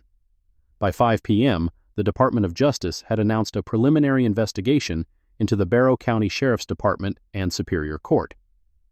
By 7 p.m., the Georgia Bureau of Investigation had opened a parallel inquiry into the Yarborough shooting. By 9 p.m., Judge Carruthers had retained private counsel and announced he was considering all options regarding the federal court's overreach. The options, Opal knew, were limited. You didn't challenge the federal judiciary when you were a state court judge who'd jailed one of their own. You didn't claim overreach when the record showed you'd imprisoned a witness for accurate testimony. You didn't play victim when body camera footage existed that might tell a different story than the one you'd been protecting. The machine had tried to silence her. The machine had failed. And now, finally, the truth would have its chance. 3 days later, Opal returned to Barrow County. Not as a witness this time. Not as a prisoner. As a federal observer attached to the DOJ investigation, with authority to review records, interview witnesses, and ensure that the same system that had tried to bury her couldn't bury anyone else. She walked into the county courthouse at 9 a.m. on a Monday morning, dressed in a suit that cost more than most deputies made in a week, carrying credentials that opened every door. Deputy Lonnie Bates stood at the metal detector, his face ashen. "Ma'am." "Deputy." He stepped aside without another word. Couldn't look at her. Couldn't look away either. She walked past him, past the clerk's window where Meredith Hawley was conspicuously absent, past the hallway where Judge Carruthers's chambers sat dark and locked. He was on administrative leave pending the JQC investigation. She walked until she reached the courtroom where she'd been arrested, where Darnell Yarborough's family had been sued for his murder, where truth had been treated as a crime. The room was empty now, silent. But it wouldn't stay that way. Change was coming to Barrow County. Slow, grinding, frustrating change, the only kind that ever lasted. And Opal Drummond would be there to see it through. The conference room on the second floor of the Barrow County Courthouse had been commandeered for the federal investigation. 3 folding tables pushed together, laptops humming, file boxes stacked against walls that hadn't seen a fresh coat of paint since the Reagan administration. The smell of old paper and new coffee mingled with something else, the sharp, metallic scent of institutional fear. Opal sat at the head of the table, reviewing personnel files that had been delivered with visible reluctance by the sheriff's administrative assistant. Beside her, DOJ Civil Rights Division attorney Marcus Webb made notes on a yellow legal pad, his handwriting precise and economical. Across from them, GBI Special Agent Denise Thornton organized evidence bags containing items recovered from the quick stop: shell casings, the gas pump panel with 3 bullet holes, photographs of blood patterns on concrete. 3 weeks had passed since the habeas hearing. 3 weeks of document requests, interview schedules, and the slow grinding of federal machinery against local resistance. The investigation was just beginning, but already the cracks were showing. Personnel file for Sergeant Roy Jessup. Webb slid a folder across the table. 18 years on the force. 3 formal complaints in the past 5 years. Excessive force, racial profiling, falsification of reports. All 3 complaints were expunged from his record 2 weeks before the Yarborough shooting. Who authorized the expungements? Lieutenant Greg Dresden, who reports directly to Sheriff Whitfield, who is, as we know, Judge Carruthers's brother-in-law. Opal opened the file, scanned the disciplinary history. The pattern was clear even in the redacted version. Escalating incidents, minimal consequences, a trajectory that led inevitably to a gas station and 3 bullets, and a young man who would never become the doctor he'd dreamed of being. The complaints that were expunged. Do we have the original documentation? Working on it. The Sheriff's Department claims the files were routinely purged as part of standard records management. We've subpoenaed backup tapes from their IT contractor. And if those have been purged too? Webb's smile was thin and humorless. Then we add spoliation of evidence to the pattern. Either way, we learn something. The door opened. A young deputy, not Bates, not Crane, someone Opal didn't recognize, stepped in with the wariness of a man entering hostile territory. "Ma'am, agent, there's someone here to see you." "Who?" "Says his name is Terrence Booker, lawyer for the Yarborough family." Opal nodded. "Send him in." Booker entered with a banker's box under one arm and exhaustion carved into every line of his face. He'd been working around the clock since the federal investigation began, coordinating between the criminal inquiry and the civil suit he was building on behalf of Darnell's family. "Judge Drummond, Mr. Webb."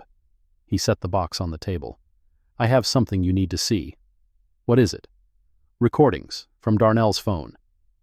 Opal felt something shift in the room, a subtle change in pressure, like the moment before a storm breaks. His phone was in evidence. The Sheriff's Department had it. They had his phone. They didn't have his cloud backup.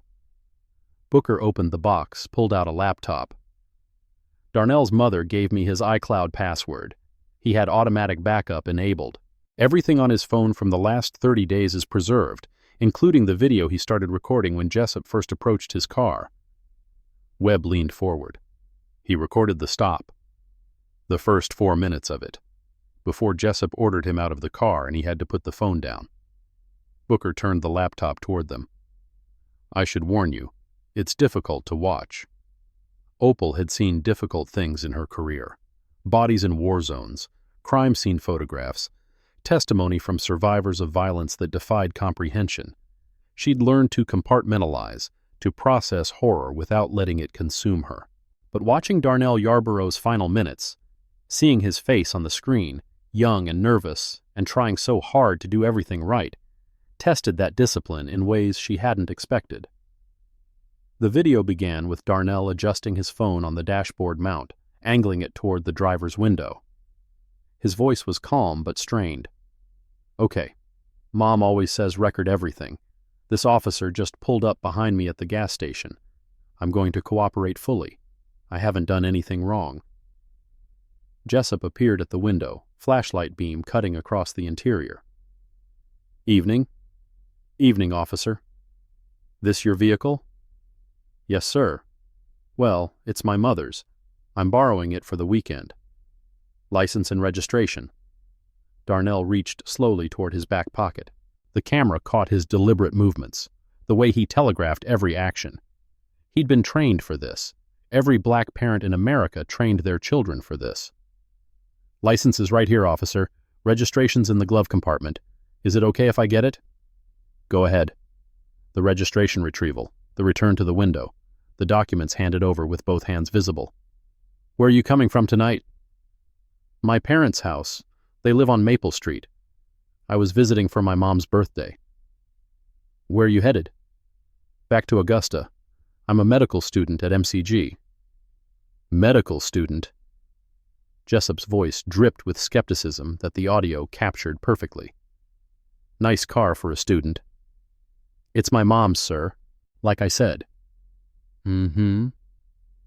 The flashlight moved across the interior, over the textbooks on the back seat, the stethoscope in its case, the birthday card from his mother still sitting on the passenger seat.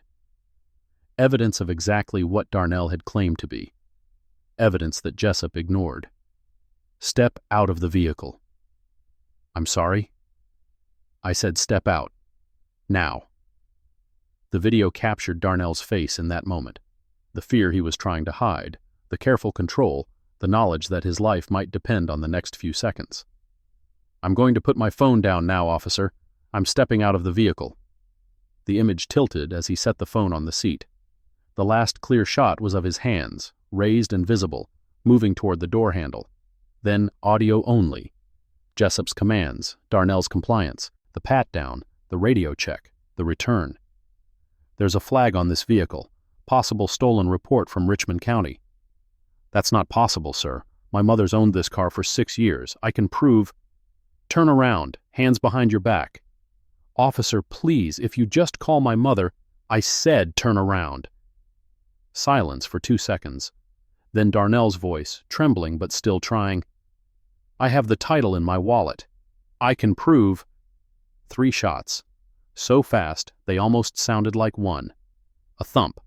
The wet, gurgling sound of a man trying to breathe through blood-filled lungs. Then Jessup's voice, calm and professional, speaking into his radio. Dispatch, shots fired at the quick stop on Route 29. Suspect down. Send medical. The recording continued for another 47 seconds.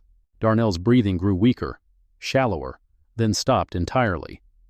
Jessup never approached the body, never attempted first aid, never checked for the weapon he claimed to have seen. He just waited. The video ended with the wail of approaching sirens. No one spoke for a full minute after the recording stopped. Agent Thornton was the first to break the silence. That's murder. That's evidence. Webb's voice was tight with controlled anger. Evidence that the sheriff's department had access to and chose not to pursue. They didn't have the cloud backup. They had the phone. They had the video file. They chose not to look. Webb turned to Opal. Judge, with your permission, I'd like to forward this to the U.S. Attorney's Office. Criminal charges need to be on the table. Opal nodded slowly, still processing what she'd seen. Do it, but be prepared for resistance. The local U.S. attorney has to run for re-election in a district where half the voters think we're the problem, not the solution. Then we go over his head. Maine Justice has been watching this case since the habeas hearing. They'll want to see this. They'll want to see everything. Opal stood, walked to the window, looked out at the town square where life continued as if nothing had changed. Schedule interviews with every officer who responded to the scene. I want to know who knew what and when they knew it. Starting with Deputy Marcus Crane. He took my statement that night. He also took Darnell's phone into evidence. She turned back to face them. And based on the message he left me last week, he has a lot more to say than what's in his official reports. If you're craving justice right now, drop a like and subscribe so you don't miss what happens next. Deputy Marcus Crane arrived at the federal interview room at 2 p.m., having requested the meeting himself through back channels that suggested he didn't want his colleagues to know he was cooperating. He was young, 26 according to his file, with the kind of face that hadn't yet learned to hide what it was feeling. Right now it was feeling fear, guilt, and something that looked almost like relief. Opal sat across from him, a recorder running on the table between them. Webb observed from the corner, taking notes. Deputy Crane, thank you for coming.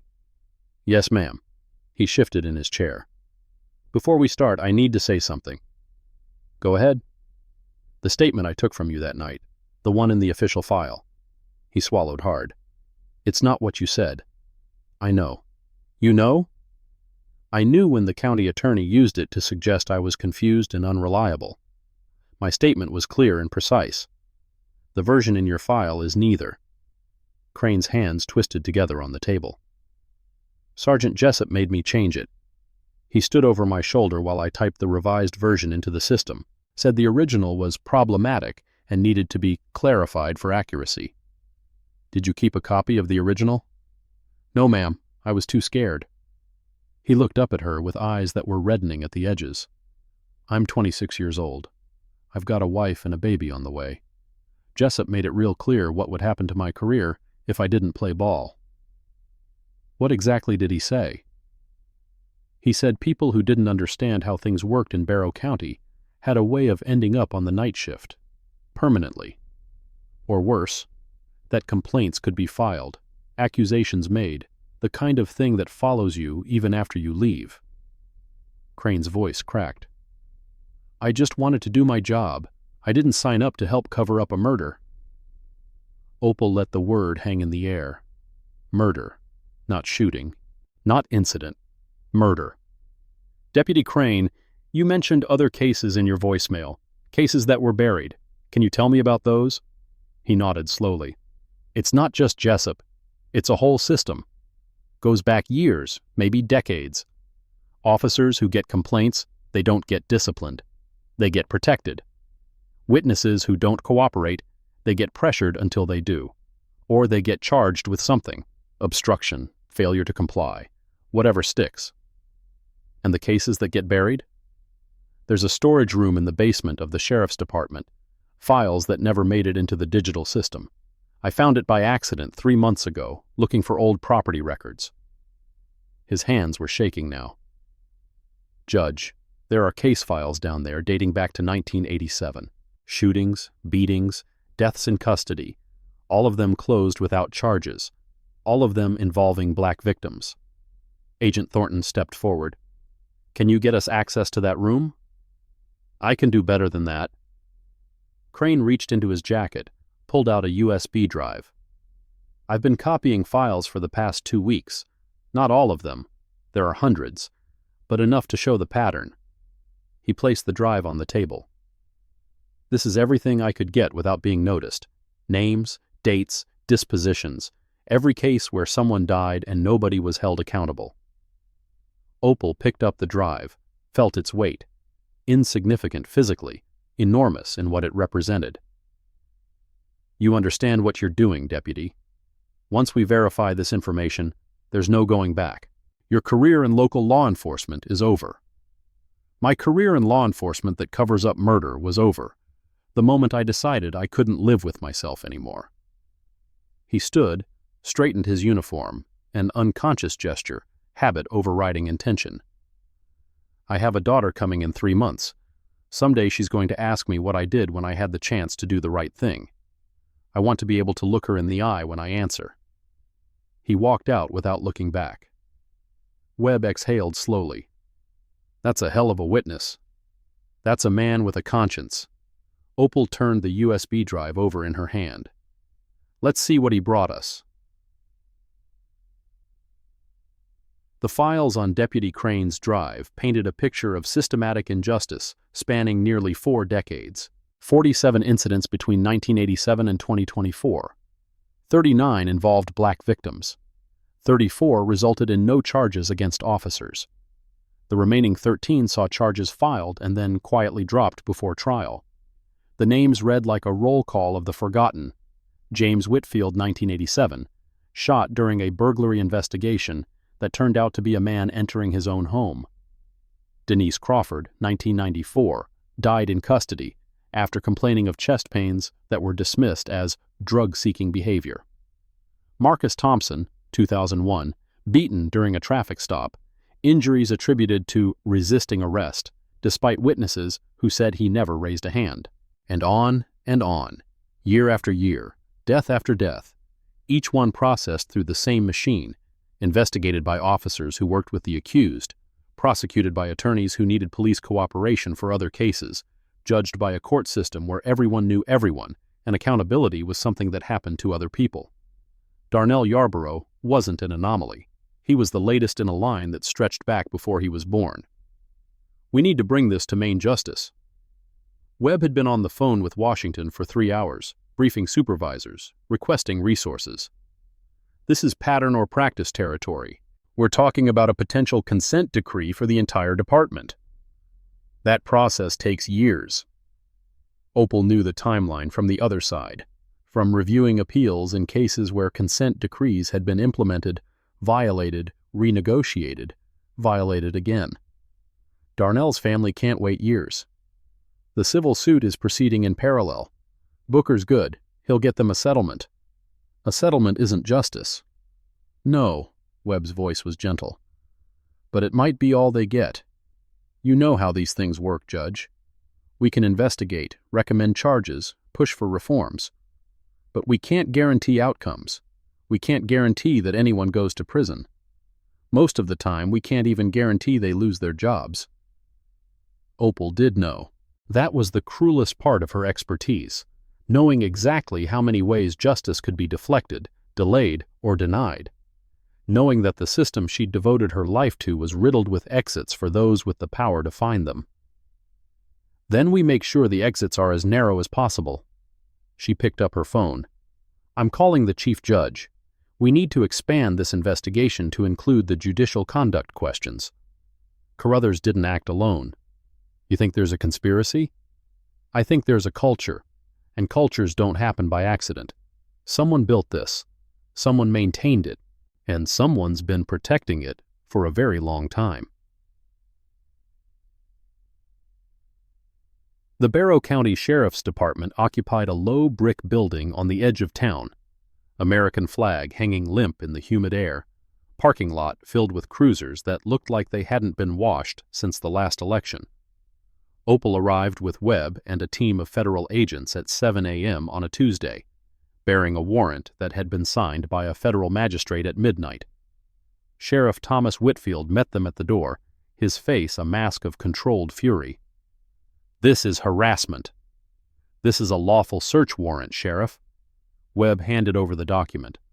We're here to execute a search of your records room, digital systems, and any files related to officer-involved shootings dating back to 1985. 1985? That's 40 years of records. 39 years of potential civil rights violations, according to our preliminary analysis.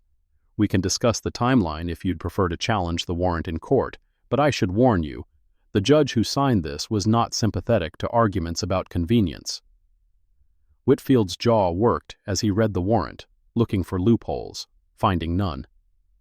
Fine, but I want my attorney present. Your attorney has already been notified. He's on his way. Webb gestured to the agents behind him. "In the meantime, we'll begin with the records room." Deputy Crane indicated its location in the basement. Something flickered across Whitfield's face. Recognition, betrayal, rage compressed into a split second before his mask reassembled. "Crane," he said the name like a curse. "I should have known." "Known what, Sheriff?" "That someone would break ranks." He stepped aside, letting the agents pass. "You people think you're going to find something down there that proves we're all monsters. You're not. You're going to find paperwork, closed cases, procedures followed." "We'll see." Webb followed his team inside. Opal stayed on the steps, facing Whitfield directly. "Sheriff, I'm going to give you some advice. It's not legal advice. I'm not your attorney. But it's advice you should consider carefully. I don't need advice from you.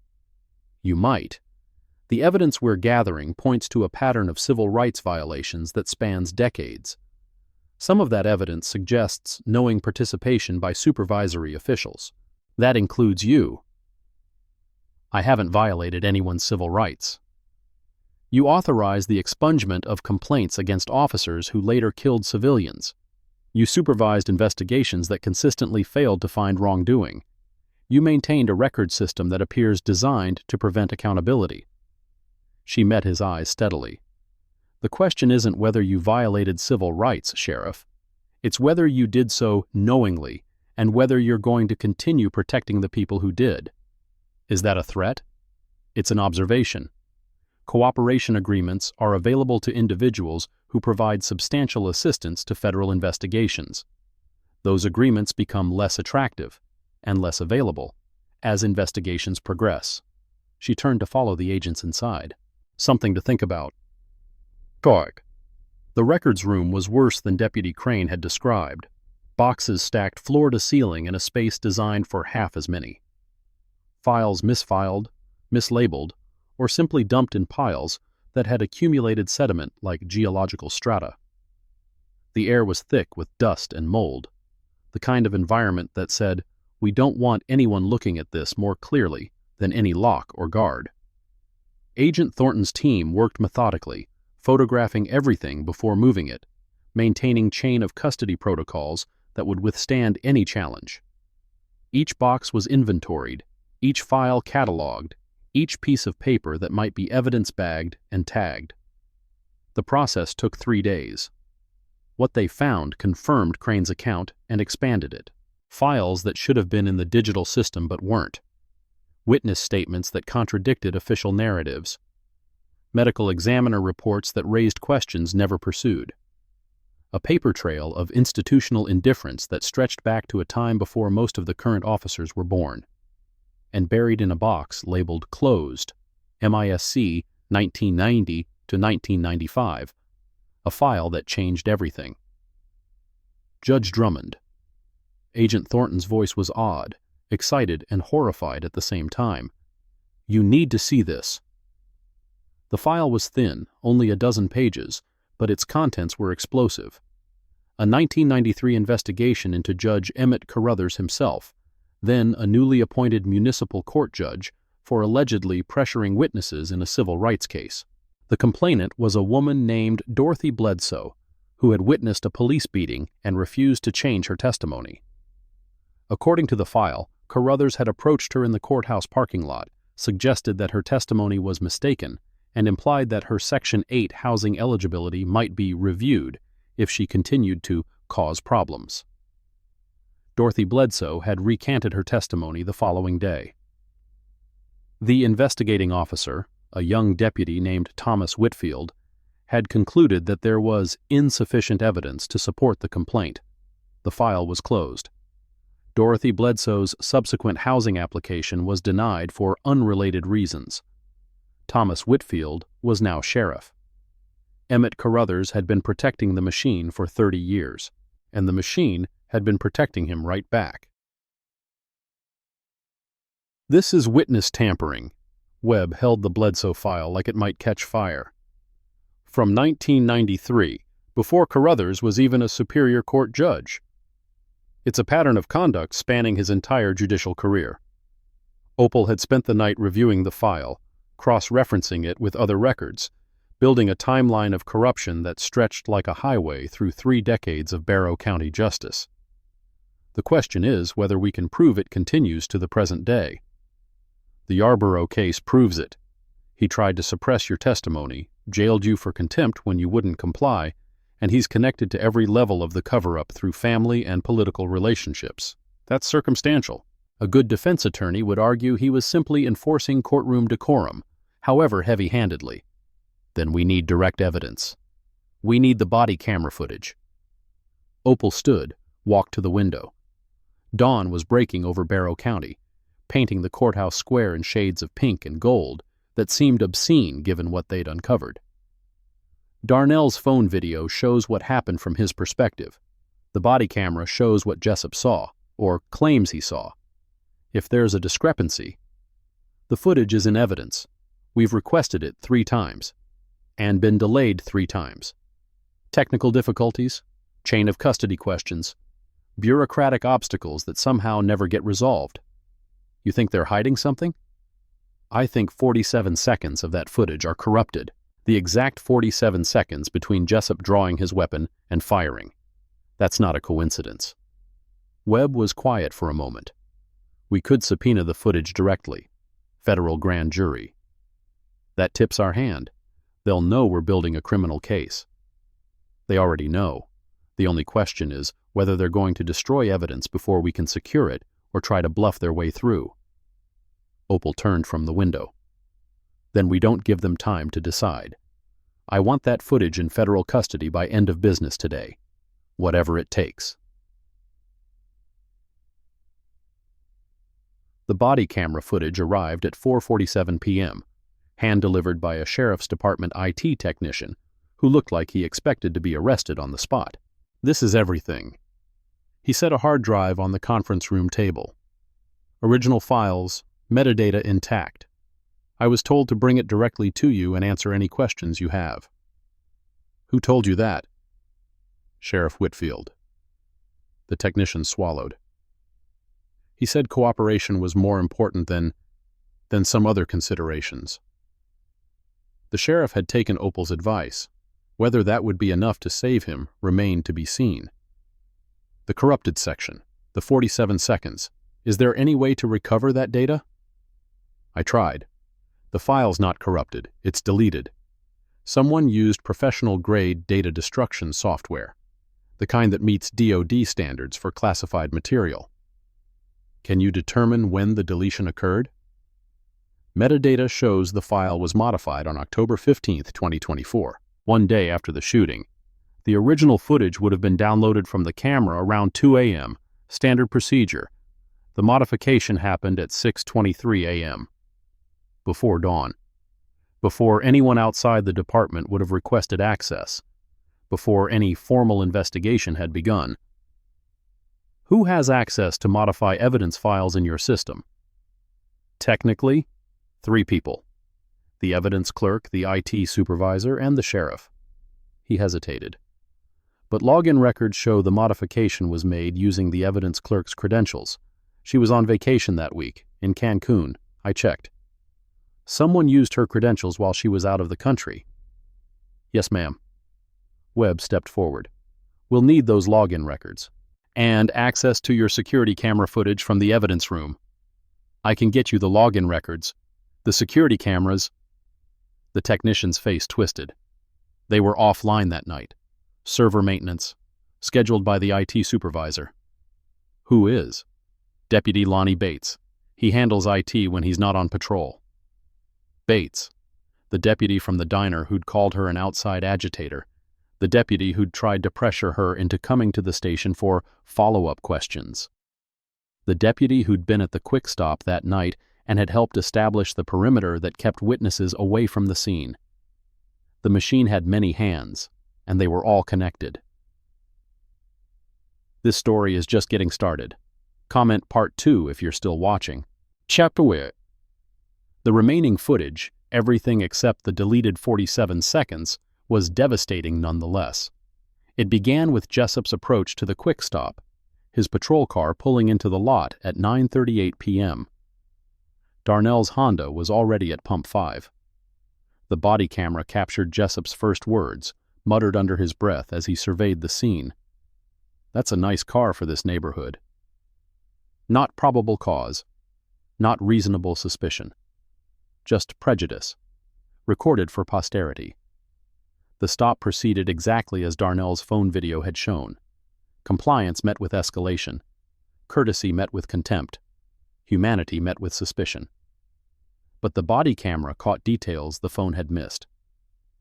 Jessup's hand on his weapon throughout the entire encounter, even during routine questions. The deliberate positioning of his body to block the Quick Stop's security camera during the pat-down. The radio conversation with dispatch, where he claimed to be investigating a suspicious vehicle that matched no reported theft. And then the gap. 47 seconds of nothing. The screen showing a file error message where Darnell Yarborough's death should have been. The footage resumed with Darnell already on the ground, blood spreading across concrete, Jessup standing 8 feet away with his weapon still raised. The audio was intact. "Suspect is down. Shots fired, shots fired. Need medical to Quick Stop, Route 29. His voice was calm, controlled, the voice of a man following protocol, not a man who'd just killed someone. Suspect reached for what appeared to be a weapon. "I fired in self-defense. 3 rounds. The lies came easily, practiced. Other officer on scene, Deputy Crane. "Can you confirm the suspect's movements?" A pause, then Crane's voice, young and uncertain. I just arrived, Sergeant. I didn't see the initial confrontation. But you saw him on the ground with his hand near his pocket. That's what you saw." Another pause, longer this time. "Yes, Sergeant, that's what I saw." The recording continued for another 20 minutes. The arrival of backup, the securing of the scene, the careful choreography of a cover-up in progress. Each officer who arrived was briefed by Jessup. Each one nodded and followed the script. Except for one moment, captured almost accidentally, when the body camera caught Opal Drummond standing at pump 3. "Who's that?" Jessup's voice. Another officer, Bates, based on the nameplate visible in frame, answered. "Witness. Says she saw the whole thing." "Get her statement. Make sure it matches. And if it doesn't?" Jessup's face wasn't visible, but his tone was clear. "Then fix it." 3 weeks after the federal search, the indictments came down. Sergeant Roy Jessup, 1 count of deprivation of rights under color of law, 18 U.S.C. Shard 242, 1 count of obstruction of justice, 1 count of evidence tampering. Deputy Lonnie Bates, 1 count of obstruction of justice, 1 count of evidence tampering, 1 count of conspiracy to deprive rights. Lieutenant Greg Dresden, 1 count of obstruction of justice, 1 count of conspiracy, 1 count of making false statements to federal investigators. Sheriff Thomas Whitfield was named as an unindicted co-conspirator, pending further investigation. The arrests happened simultaneously, 6 a.m. on a Friday, federal marshals appearing at 3 different homes across Barrow County. By noon, the accused were in custody at the Federal Detention Center in Atlanta, bail hearings scheduled for the following week. The news coverage was everything Webb had predicted: national attention, editorial outrage, the sudden discovery by distant observers that small-town corruption existed and was somehow shocking. Reporters descended on Barrow County like locusts, filming B-roll of the courthouse, interviewing anyone who would talk, constructing narratives that were mostly accurate but missed the deeper truth. This wasn't about 3 bad cops. This wasn't even about 1 corrupt county. This was about a system that had been functioning exactly as designed, protecting power, punishing those who challenged it, maintaining an order that served some citizens and oppressed others. The indictments were a start, but they weren't an ending. Judge Emmett Carruthers received a different kind of justice. Criminal charges against sitting judges required clearing legal hurdles that didn't apply to law enforcement officers. Judicial immunity, separation of powers, the complex relationship between state and federal authority over the judiciary, all of it created obstacles that the DOJ team struggled to navigate. but administrative remedies had no such limitations. The Georgia Judicial Qualifications Commission convened an emergency hearing on December 3, 2024, to consider charges of judicial misconduct against Judge Emmett Carruthers. The hearing room was packed. Reporters, attorneys, citizens who had traveled from across the state to witness what many called a historic reckoning. Opal was there, not as a participant, but as an observer. Her role in the investigation was complete. What happened next was for others to decide. But she wanted to see it, needed to see it. After everything that had happened, she deserved to see the machine acknowledge its failures. The commission's chairman, retired Supreme Court Justice Harold Pemberton, called the hearing to order with a gravity that suggested he understood its significance. This commission has received a formal complaint against Judge Emmett Carruthers of the Barrow County Superior Court. The complaint alleges violations of Canons 1, 2, and 3 of the Georgia Code of Judicial Conduct, including failure to uphold the integrity of the judiciary, failure to avoid impropriety and the appearance of impropriety, and failure to perform judicial duties impartially. Carruthers sat at the respondents' table, flanked by 2 attorneys whose fees probably exceeded the annual budget of the public defender's office in Barrow County. His face was composed, confident, the face of a man who had spent 30 years escaping consequences and expected to escape this one too. The specific allegations are as follows. Justice Pemberton read from a document. First, that Judge Carruthers held a witness in contempt of court for providing truthful testimony. Second, that Judge Carruthers maintained personal relationships with parties appearing before his court without proper disclosure. Third, that Judge Carruthers participated in a pattern of judicial conduct designed to protect law enforcement officers from accountability for civil rights violations. The evidence presented over the following 3 days was exhaustive. The transcript of Opal's contempt hearing, showing Carruthers demanding she answer a question that called for expert testimony. The 1993 Bledsoe file, showing his early involvement in witness intimidation. Personnel records showing that his brother-in-law's deputies received favorable treatment in his courtroom. Statistical analysis showing that civil rights plaintiffs lost cases before Carruthers at a rate 3 times higher than the state average. And testimony. Hours of testimony from lawyers who had practiced before him, witnesses who had been pressured, families who had been denied justice. Dorothy Bledsoe herself, now 73 years old, who traveled from Augusta to describe what Carruthers had done to her 30 years ago and how it had destroyed her faith in the legal system. Carruthers' defense was procedural, arguing that the commission lacked jurisdiction, that the evidence was circumstantial, that his judicial decisions were protected by immunity and couldn't be reviewed. His attorneys were skilled, their arguments technically sophisticated. None of it mattered. On December 6th, the commission announced its findings. This commission finds, by clear and convincing evidence, that Judge Emmett Carruthers has engaged in a pattern of judicial misconduct spanning multiple decades. His conduct has violated the public trust, undermined the integrity of the judiciary, and caused substantial harm to individuals who appeared before his court. Justice Pemberton's voice was steady, almost clinical, but his eyes told a different story. Accordingly, this commission orders the immediate removal of Judge Emmett Carruthers from the bench, effective today. He is permanently barred from seeking or holding judicial office in the state of Georgia. This matter is referred to the State Attorney General for consideration of criminal charges. The room erupted. Cameras flashed. Reporters shouted questions. Carruthers' face went gray, his confident mask finally cracking to reveal the fear beneath. He was led from the room by his attorneys, who were already talking about appeals that everyone knew would fail. 30 years of protection had ended in 3 days of testimony and a unanimous vote. It wasn't criminal conviction. He might never see the inside of a prison cell. But his career was over, his reputation destroyed, his legacy reduced to a cautionary tale about the limits of impunity. For a man who had defined himself by power, it was perhaps the worst punishment imaginable. 6 months later, the civil case settled. Terrence Booker had built a masterpiece of litigation, depositions that exposed the cover-up, expert testimony that dismantled the department's use of force justifications, forensic analysis that proved Darnell had posed no threat. By the time the county's insurance carrier reviewed the evidence, they had no choice but to negotiate. The settlement conference took place in a neutral location, a conference room in an Atlanta law firm with views of the city skyline.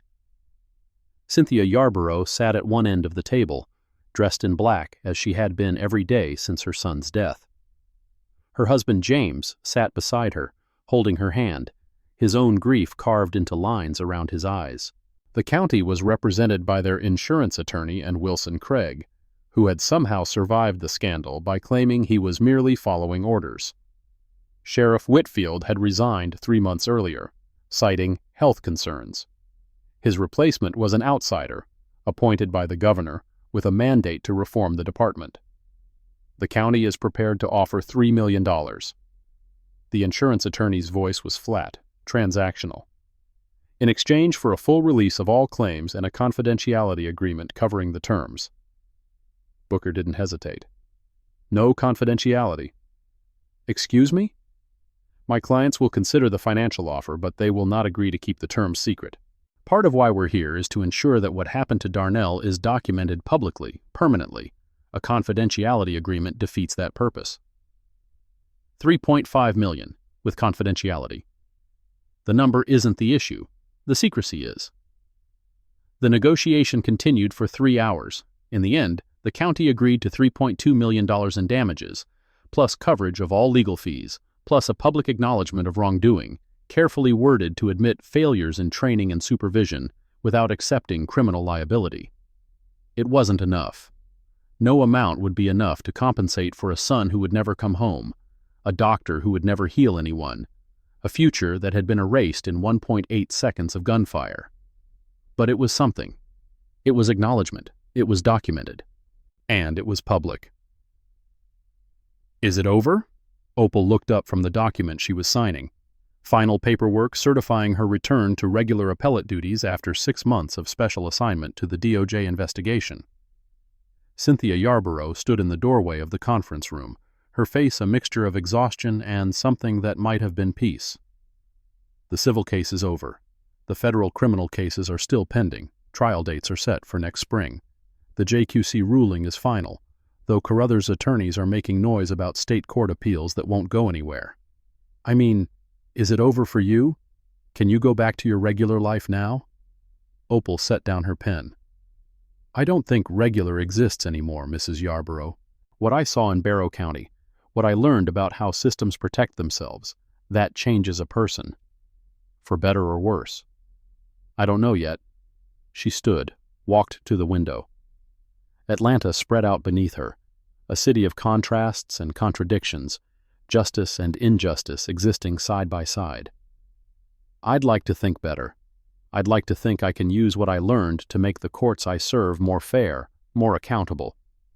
But I'm also aware that I only got justice because of who I am. If I had been anyone else, a teacher, a nurse, someone without federal credentials, I'd probably still be in that county jail. That's the truth. Cynthia joined her at the window. My son did everything right, followed every rule, obeyed every command, and they killed him anyway. I know. The settlement money doesn't bring him back. The criminal trials won't bring him back. Nothing will ever bring him back. No. But maybe... Cynthia's voice cracked, steadied. Maybe the next young man who gets pulled over in Barrow County will have a better chance. Maybe his mother won't get that phone call. Maybe the system will work the way it's supposed to, just once. That's what we're working toward. Is it enough? Opal turned to face her, saw the grief and the hope and the terrible need for meaning in a loss that defied it. It has to be, because if we stop working toward it, if we give up because perfection is impossible, then nothing changes, and your son's death becomes just another statistic instead of a turning point. Cynthia nodded slowly. He would have liked you, you know. Darnell. He had strong opinions about justice, about fairness. Used to argue with his professors about medical ethics, about who gets care and who doesn't. She smiled, remembering. He would have called you one of the good ones, and then immediately apologized because he knew how condescending that sounded. Opal laughed, despite herself. I think I would have liked him, too. Come to the memorial service, next month, at Mount Zion. Reverend Adkins is hosting a community gathering to honor Darnell and all the others whose cases were in those files. I'll be there. Good. Cynthia extended her hand. Thank you, Judge Drummond, for not looking away. Thank you, Mrs. Yarborough, for not letting them win. The trials, when they came, were anticlimactic in the way that justice often is. Roy Jessup pleaded guilty to 1 count of deprivation of rights under color of law, accepting a sentence of 12 years in federal prison. His attorney argued for leniency based on exemplary service prior to the Yarborough incident. The judge noted that the exemplary service included 11 other traffic stops with the same pattern and denied the request. Lonnie Bates pleaded guilty to obstruction of justice, received 4 years. He cried during his allocution, spoke about pressure from supervisors and fear of retaliation, sentiments that might have been more convincing if evidence hadn't shown he'd volunteered to handle the evidence tampering. Greg Dresden went to trial, confident that he could convince a jury his actions were merely administrative errors. The jury deliberated for 6 hours before returning guilty verdicts on all counts. He received 8 years. Sheriff Thomas Whitfield cooperated fully, as Opal had suggested he might.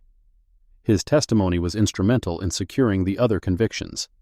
In exchange, he pleaded to a single misdemeanor count of failure to supervise and received probation. He moved to Florida 3 weeks later and never returned to Georgia. The cases that Deputy Crane's files had revealed were opened one by one, reviewed by a special unit of the GBI under federal oversight. Some were too old to prosecute, witnesses dead, evidence deteriorated, statutes of limitations expired. But 14 resulted in new charges against officers now retired or working in other jurisdictions.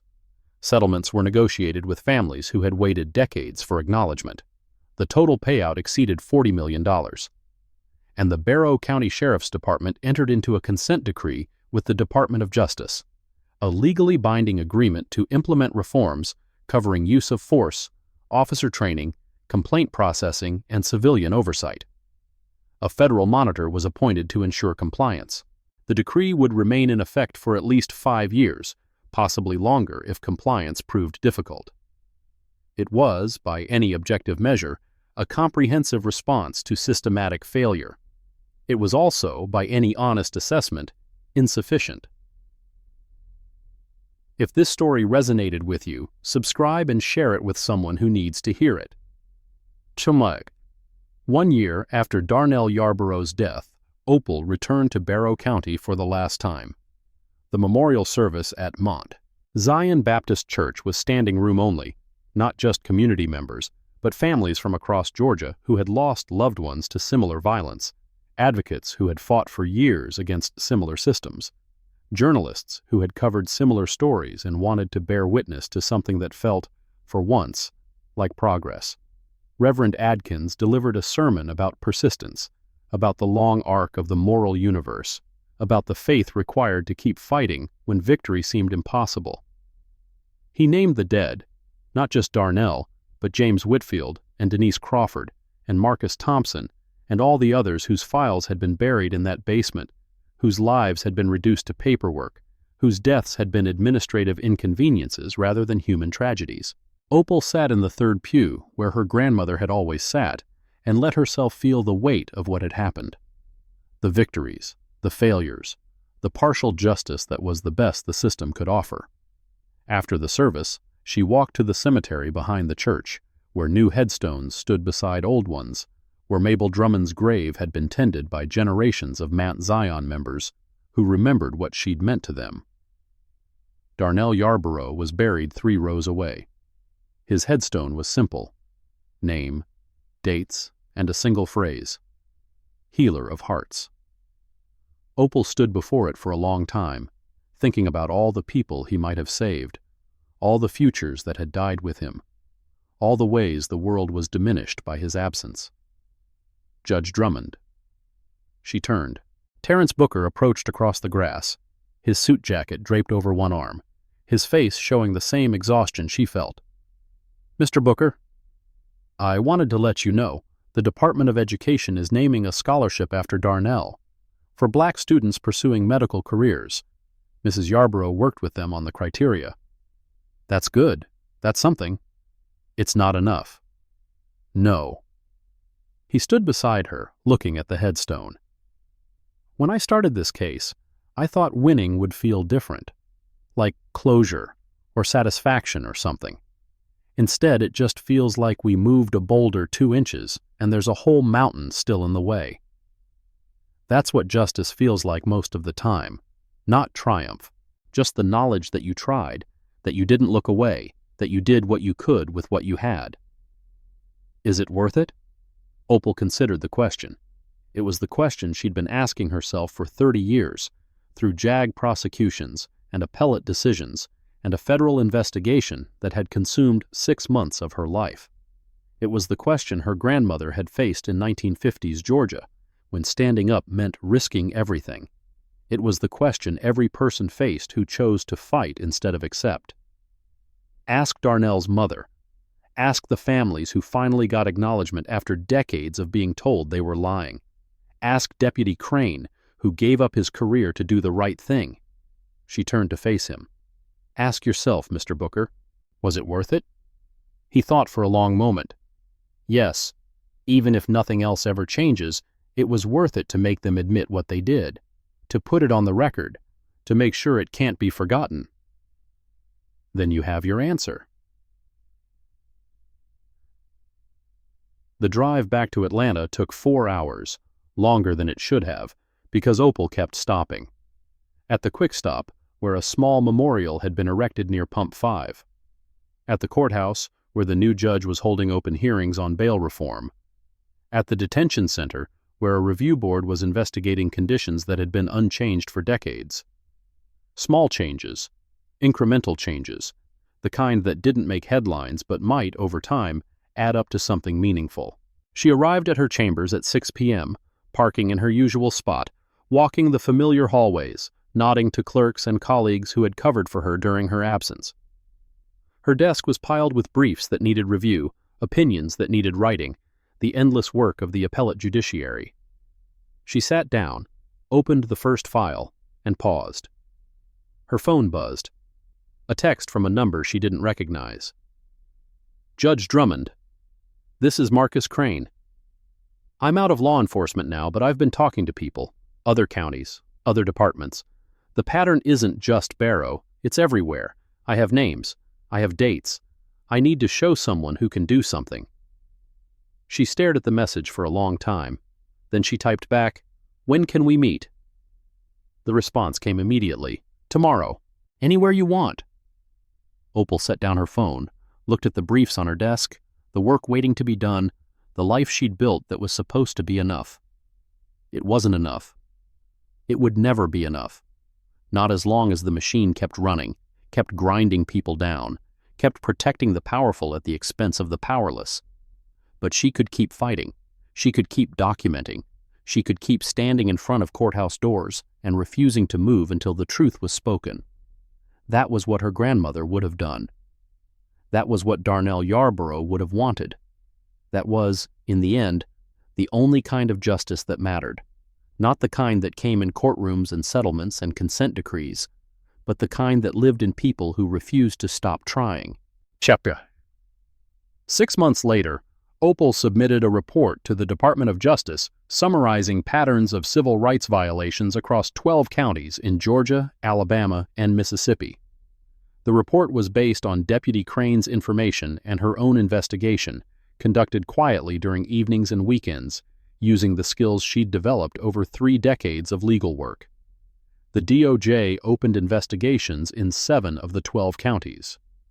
2 more consent decrees were negotiated. 4 officers were indicted. 1 police chief resigned. It wasn't enough. It would never be enough. But the files on her desk kept growing, and the calls kept coming, and the network of people who refused to look away kept expanding. The email that arrived on a Tuesday morning in March was from a source she'd never heard of, a court clerk in rural Alabama who'd found something troubling in the archives. "Judge Drummond," it began. I've heard what you did in Barrow County. I need to tell someone what's happening here. They're burying cases the same way. They have been for years. I have documents. I'm scared. But I can't stay quiet anymore." Opal read the email 3 times. Then she opened her calendar, found an opening, and typed a response. "I'm listening." The last time Opal visited Barrow County was on a Saturday in April, 2 years after Darnell Yarborough's death. The town had changed, though not in ways visible to casual observers. The courthouse still stood at the center of the square. The quick stop was still open, the memorial at Pump 5 now weathered but maintained. Della's Diner still served overcooked meatloaf to customers who still gossiped about each other. But the sheriff's department had new leadership, new policies, new oversight. The court system had new judges, none of them connected to the old power structure. The community had new organizations, new voices, new ways of holding officials accountable. Small changes, incremental changes, the kind that mattered. Opal drove to Mount Zion Baptist, parked in the gravel lot, and walked through the cemetery to her grandmother's grave. The headstone was simple: name, dates, and a phrase that Opal Drummond had chosen herself. She spoke the truth. "I'm trying, Grandma," Opal said softly. "I'm trying to be who you wanted me to be."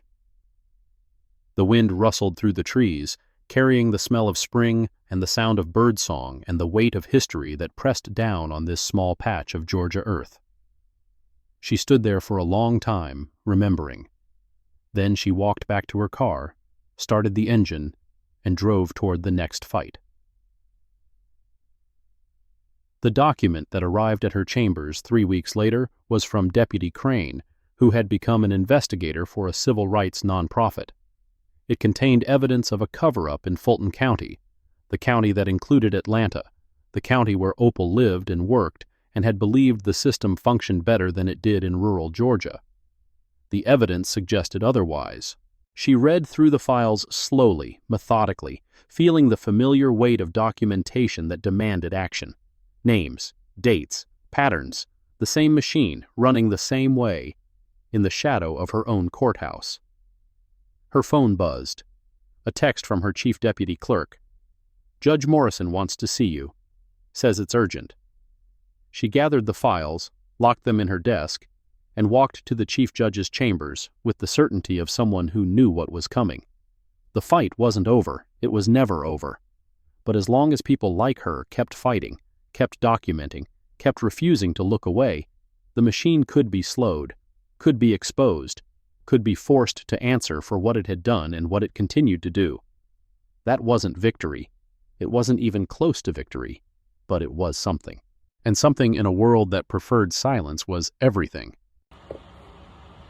Thank you for taking the time to watch this video today. If you found the content helpful, please remember to like and subscribe so you won't miss our upcoming episodes. If you have any questions or suggestions, feel free to leave a comment below. We are always here to listen.